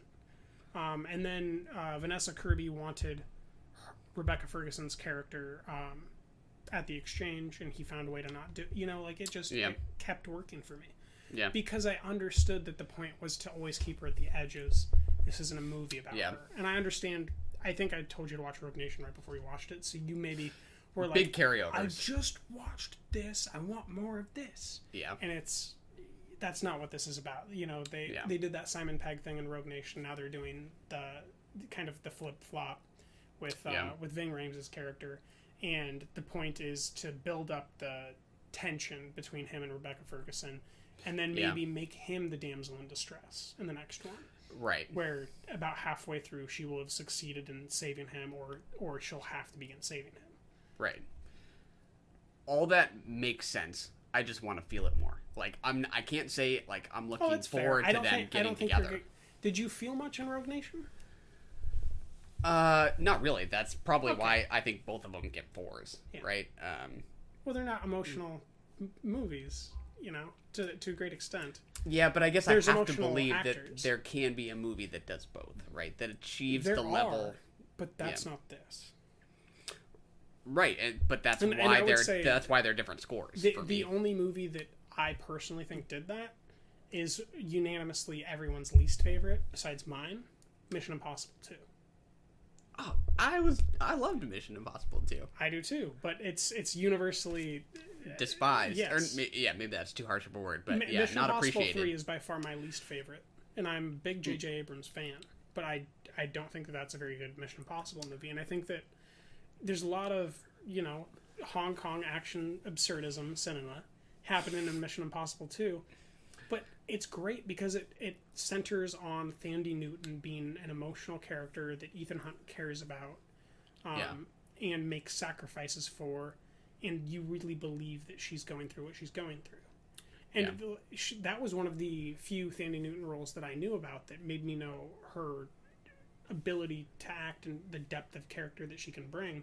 Yeah. That when we were reviewing Interview with the Vampire, that's why I wanted more Thandie Newton, because I knew what she was capable of, and I hadn't seen that movie since I was probably in middle school, but I just, I remember. Yeah. Between seeing her back in Mission Impossible 2, then Interview with the Vampire, and now Westworld, I feel like she doesn't age. She looks exactly the same to me. She's very much Rob Lowe. Yes, absolutely. Side note, but great in all those things. Yes. But yeah, about the emotional... So Fallout, what's your favorite... Your favorite chase scene was the motorcycle. Motorcycles. And your favorite set piece was... Helicopters, okay. Yep. Mine's the Halo jump, so... Yeah. Halo jump. What's your favorite fight scene? Probably the bathroom scene. Yeah, so the bathroom scene's unanimous. Yeah. Almost everyone loves that I don't know scene. anyone who said they didn't like the bathroom scene. And is it because of his reloading biceps, or is it because of his reloading biceps? It's a great touch. Them some biceps. Don't you want to know? I want to know, like, how that was conceived. Like, that had to have been a satisfying moment when, if it was the writer, if it was him, they were like, can I, like, reload a little bit?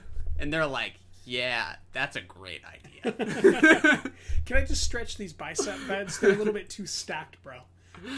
Great moment. Do what you want, Superman. But about Henry Cavill, more generally, I don't know that he was the first actor I would have chosen for this role. I think it was a great film spotting. Used the Dark Knight metaphor. He's the immovable object. Ethan Hunt's the unstoppable force. I thought that was a great way of putting why it's good. To me, that's a character description, right? That's a character description of what he brings as an actor. Yeah, I just prefer. I think I would have preferred somebody just a little more eccentric or something in that role. So is this where you'd want Armie Hammer? Maybe Armie Hammer isn't quite big enough. I don't know if I would have bought him as the Hammer. He seems maybe a little feeble for me. So name someone that you would prefer. I know, God, I knew you were going to ask me that, and I couldn't think of somebody off the top of my head. A huge, massive man that I want to act in a Mission Impossible movie. Dwayne "The Rock" Johnson. He definitely crossed my mind. I was hesitant to say it without thinking about it. I don't think he's a good villain. I don't know that he could quite pull it off. Dave Bautista would be a decent... but I don't know if Henry Cavill was asked to do too much verbally, that maybe that would compromise Bautista's character. Yeah. God, there's an actor I'm thinking of that I can't remember the name of. I have to look up the last movie I saw him in. I was trying to think about who... John Bernthal. Yes. I could have seen him in that role. Yeah, I could see him in that role. I don't think that he would have done as good of a job as Henry Cavill, though. Yeah. That's fair. I've seen a fair bit of John's work, and I don't think that he's in a prime moment of his career, I'll say. I think that he capitalized in Sicario and Wind River. Yeah. And that at the moment, he's not giving my favorite performances. I know a lot of people like his work on The Punisher and stuff. Yeah. And I like it. It's just, it's not the strongest I've seen him act. I think he might be a little distracted by everything. Yeah, it could be partly Tom Cruise's fault that I feel like the same problem I had with him, with his the chemistry he had with Henry Cavill. I had a problem with that, similar to how I had a problem with him and Jeremy Renner in Rogue Nation, where I feel like he might have trouble like ceding the floor a bit to a character or to an actor whose appeal is kind of similar to his. I think Jeremy Renner's similarly kind of charismatic, handsome, sharp physique. I feel like he might not feel like these movies have enough room. I promise for the two you of that's them. a problem with Rogue Nation, not a problem with Tom Cruise and him. You only had enough time to watch Ghost Protocol and Rogue Nation and Fallout. If you would have watched Ghost Protocol again, you would have seen Jeremy Renner and Tom Cruise playing off of each other really well for a long period of time. Do you remember that movie at all? It's been a while, to be honest. There's a limo scene. I remember the set pieces. There's a limo scene. Everyone dies besides them. They end up in a river, and then they spend about 30 minutes straight together, and it's really good. Much more time than they spend together in Rogue Nation. It was just... I think it was more contractual obligations to Marvel, maybe, at the time. That's why he couldn't be in Fallout. They offered him a role to die in the beginning, and So, I'm hyper positive on it. It's no Mad Max Fury Road, but it's going to be the best action movie we're going to get this year based on what I've seen forecasted. Very positive on it as well. And we'll just talk about the only thing that we've avoided, which is the premise that we were all led to believe could be possible, which is the nuclear fallout in the beginning of the film. That's exactly right. What did you think? Did you buy in? Oh, yeah. It was great, wasn't it? Not a problem for me. As soon as it ended, I leaned over and told my dad, this is already the most fun I've had in a movie all year, and we're just getting started. We're just getting going. Yeah, I was quite pleased with the turn it took. And, yeah, I think it was absolutely the right move. Best use of Wolf Blitzer in a film. Absolutely. Give him the Oscar. Let's move on to our last classic of the week, Master and Commander. Master and Commander. This is a personal favorite of mine. This is a blind spot for you, or you've seen it before? I have not seen Master and Commander before. First time. So are you happy I tricked you into it? Are you into Russell Crowe? This is our second Russell Crowe movie of the week. I am fairly into Russell Crowe. He does have one film on my top 20 of this decade. Which is? The Nice Guys. Ah, there you go. Nice. I think this is a good recommendation. I liked it quite a darn bit. Yeah, it seems like he just finds his way into films that I end up loving. I don't necessarily love his work so much as I never dislike it. You know, he's one of those actors where especially in Master and Commander, I didn't necessarily love what he was doing, and I kind of looked at his face and was curious, like, who else could have been in this role? And I had, like, visions of Tom Cruise and Interview with the Vampire with that same ponytail, you know? Like, I was just kind of thinking, like, who else could this be? And it's just the bravado that he has. Yeah. That just he's consistent. He's almost like Eddie Mannix. Yeah. He's just the wheel on which everything turns. And it just works for me. Yeah. It just works for me. And it's a Peter Weir film. You are a huge fan of Picnic at Hanging Rock. One of my all-time favorites. How does this stack up? Is this a huge departure? Is this a terrible letdown? Or is it a great movie that doesn't do the same? Great movie that's just, doing something completely different. In moments. Very much love it. It has similarities, though. Ooh, we should talk about that. But just, the thumbnail reaction, very much into it. I enjoyed the performances. I think this is the most period of our period films, right? This is early 1800s and set entirely at sea. This is our costume war epic. We go to the Galapagos Islands. sir. Right. So we spend a little time on land. We have a brief respite at land. And every time we're there, we moments. have to immediately leave. Exactly. Much to Paul Bettany's dismay. I like this movie quite a bit. I think Picnic at Hanging Rock has a sensuality and ambiguity to it that's just right up my alley. Oh, I think 100%. this is nothing. This is nothing to do with ambiguity and subtlety. Yeah. This is just a different mode. But I still love this quite a bit. I think I really, really would have liked to have seen it on a big screen, right? Anytime you see a big scale if it comes movie, through, we'll have to make an effort. It would have just hit home even more. But, as much as I was kind of swept up in what it looked like, I was swept up in the sound of it.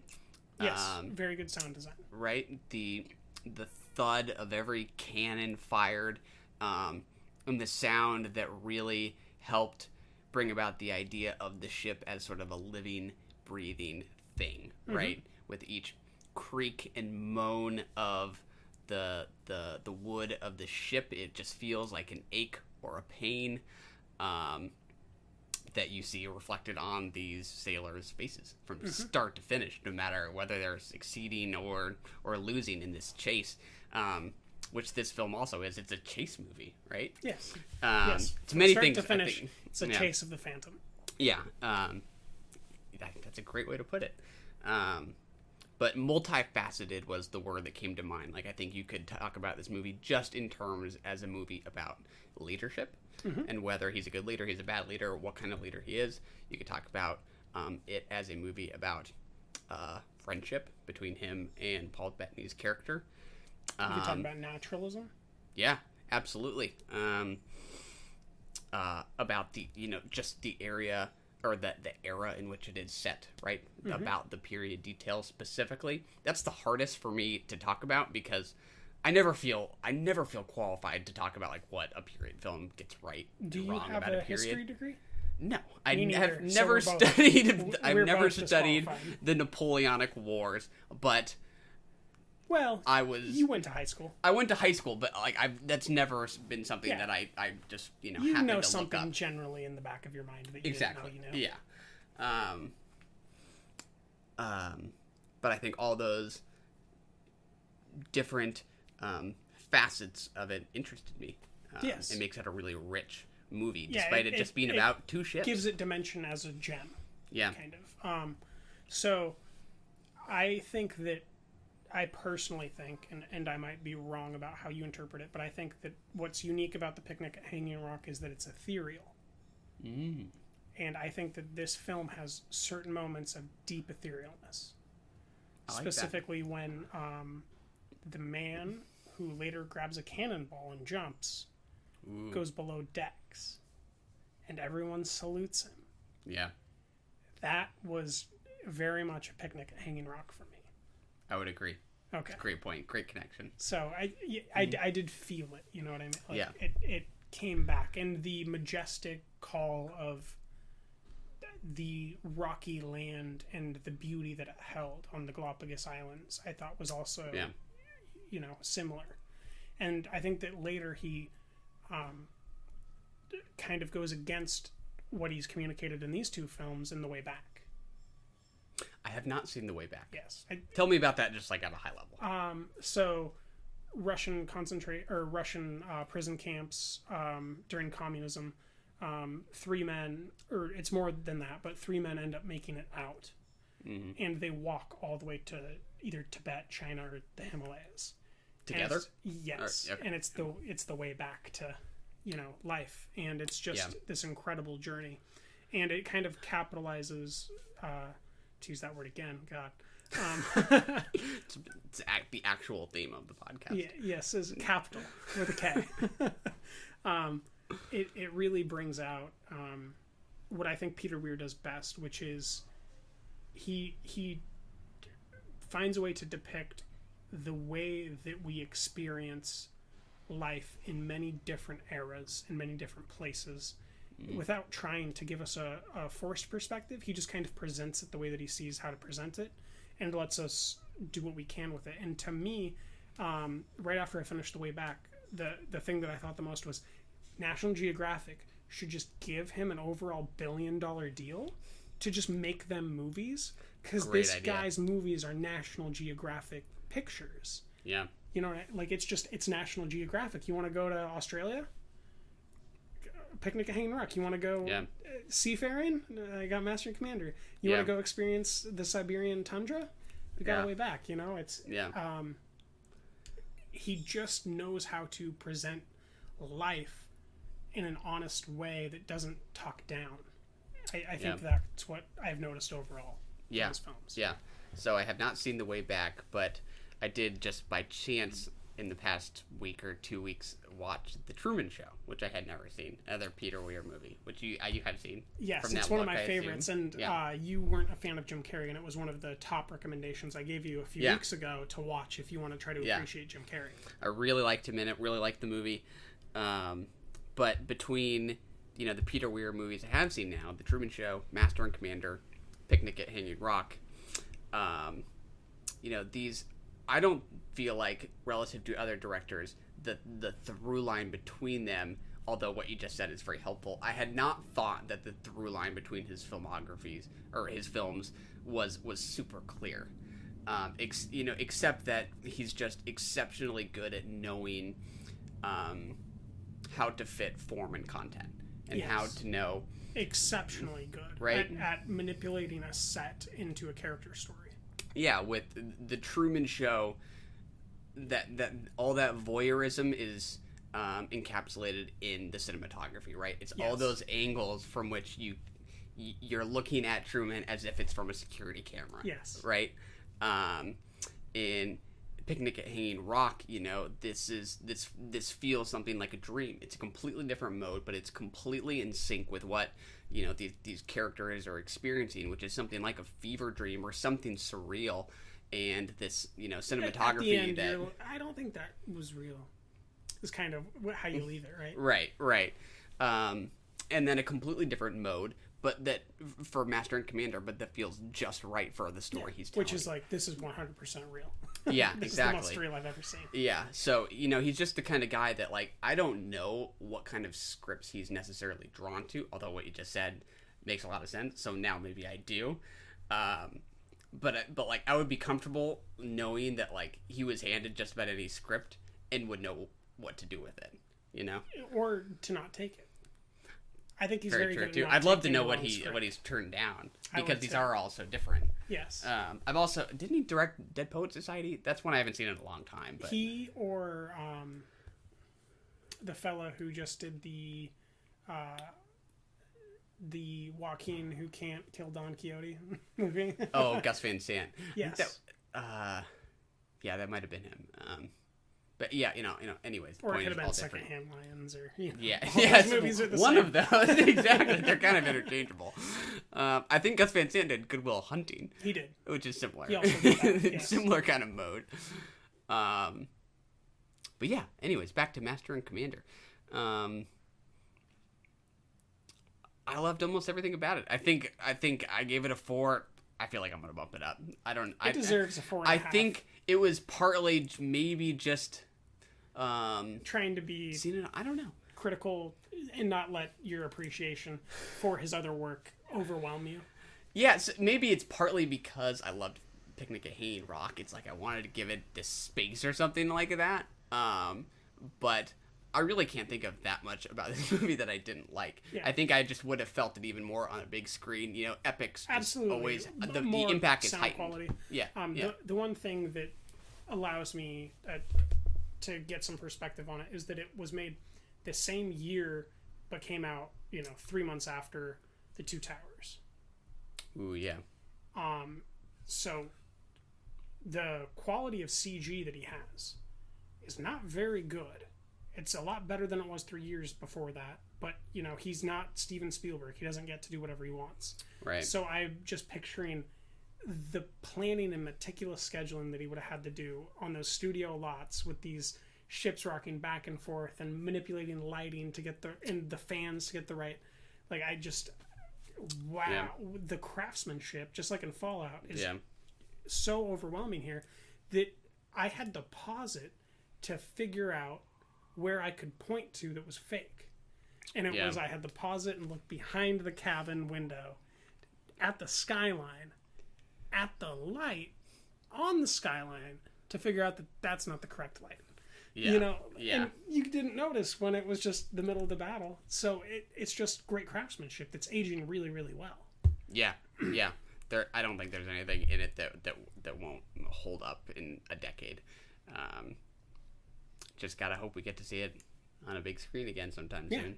It could happen. Seattle Cinerama's coming. So, immensely positive, hugely positive. Absolutely. There's not really much to spoil. There's not too much to dig into that helps you understand that Russell Crowe's amazing. Yeah. Paul Bettany does some of his best work. Yeah.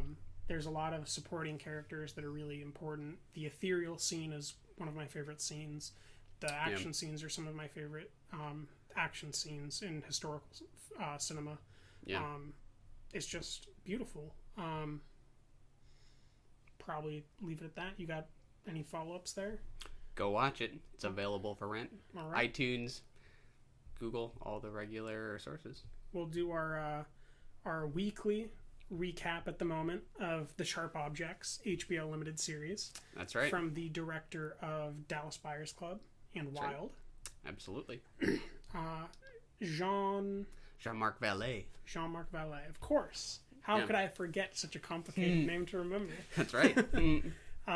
We had a chance to see the HBO premiere in Seattle at the SIF Uptown. Yes. In Queen Anne.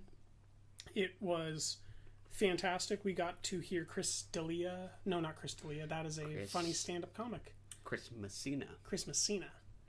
Was in attendance. A delightful actor. And a very good performer in this one. I thought that episode 1 was stronger. We're going to cover episode 1 and 2. Then episode 2, but I thought episode 2 really built kind of that ethereal quality that you like in Picnic at Hanging Rock into the town more. Like, it made it more questionable who was who. And that woman in white scene I really liked. That was nice. They didn't do much to build Amy's character, but they did a lot to build the town, I thought, in episode 2. Whereas in episode 1, they really built up the character, and I really want to know more about her scars. And they kind of show it a little bit, but they don't do much. And then we have a moment with Chris Messina at the bar again, where some guys say some terrible stuff to her that I don't really recall. I just remember getting angry. What else do you have to say about it? I think the realization I had watching episode 2 was that if there's any through line with Jean-Marc Vallée's work, it's that most of his films are about victims of trauma. That was what I thought. I thought a lot about Big Little Lies and Shailene Woodley's character, he loves this editing technique that we already talked about, where he's kind of disconnecting the sound we're hearing from the image we're seeing, and he used that a lot in Big Little Lies to sort of imply some sort of trauma that Shailene Woodley's character had experienced. We're getting that same kind of thing. It was very, very well done. Yeah, and we're getting the same kind of thing in Sharp Objects. I haven't seen Wild in a long time, but I think it was a similar kind of thing there. That's why she was going on this I believe that trip. The scenes that Reese Witherspoon endured are kind of spliced in there in a similar manner. Right. One thing that episode 2 did for me was it just brought a greater appreciation of Patricia Clarkson's acting ability for me. She was really good in episode 1, but her character just kept making me hate her. And in episode 2, they give her a little bit more compassion. They show her crying in her dead daughter's bed. Oh yeah, that's what I was going to mention too. It really built up it allowed me to let her character in more into my heart. Yeah. And it also made me question what the deal of this fella that lives in the house is. Yeah. That is the father of her half-sister, Amy Adams' half-sister. Yeah. Yeah. No easy characters so far. I kind of thought from episode 1 Chris Messina's kind of easy. I guess he's definitely easy. Didn't do it, and I definitely like him. Right. There's nobody that I thought like we're clearly supposed to hate them or we're clearly supposed to like them. I thought like Patty Clarkson might be the evil mom, just like you said. Yeah. I think it's a little more complicated. I And appreciate now they're that. kind of playing that into the dad, and I'm sure that won't end up either. But the way that they incorporated that pig head with like, you know, that it had to be someone strong that could do it, and maybe it's someone who works at the butcher shop, and maybe, you know, he owns the land where they do that, or maybe it's, you know, a Breaking Bad situation where it's underneath the factory. You know, I wanted to know, what do you think about the porn shack? The porn shack? You mean like the kind of the glimpses we're getting of it? No, so in episode 1, young Amy Adams goes into a shack in the woods after the boys are being like pointing guns at her. Oh, got it. And there's pornography. Okay. And then in episode 2, we're getting glimpses of that. That's what I was kind of thinking of. Yeah. I guess I kind of had forgotten that we actually like went in there in episode 1. To me, that's I don't know quite what to make of it narratively yet. Like I don't think I have bad happened to her there, or that's what happened to her sister happened. Yeah, I think that absolutely sounds right. To me, that's sort of what makes this fit a bit into sort of this noir tradition of this commingling, right, of sex and violence. Yes. Right? That's just this classic combination. And that's what makes it sort of weirdly off-putting and inviting at the same time. I'm eager to see where it goes. Yes, 100. I can't wait to watch episode 3. We are running 2 episodes behind so that we don't spoil too much, and we have plenty of time to space it out. Yeah. So definitely watch it. I think the one other thing that I'd like to mention, and I don't know her name, but it was brought up at when we were down at SIF. The young girl who plays Amy Adams, who was in It. Yeah. Really good performer. Really great job. I can't wait to see what she does with her future. I think that she's going to be a future talent. Not as good an actress probably as Amy Adams is, but she has the chops to really make a go of it. You know, we could have someone near the range of Anne Hathaway by the looks of it. Yeah, and I think we'll get more of her as we kind of figure out what she's her only in 3 backstory is total like. Episodes. Oh, really? Oh, yes. okay. Yeah, I did That's my research. interesting. Yeah. So even more interesting then. Mm-hmm. I'm eager to see it. I wonder how this story's going to unfold. Yeah. All right. Well, it should be good. That's been Drinking the Movies with Michael and Taylor. We hope that you've enjoyed your drinks. We enjoyed ours. We're all done with ours. We just got water left. Next week, we're going to be doing a Spike Lee triple feature of his classics. She's Gotta Have It, Malcolm X, and 25th Hour, in anticipation of his latest film, Black Klansman. Yes. Which we're both very eager to see. And we've got booked for a late Thursday showing. All right. Well, thanks for listening, and we hope to have you back next week. This has been Drinking the Movies with Michael. See you next week. And Taylor. I did it again. I gotta take a leak. You sure did, Brittany.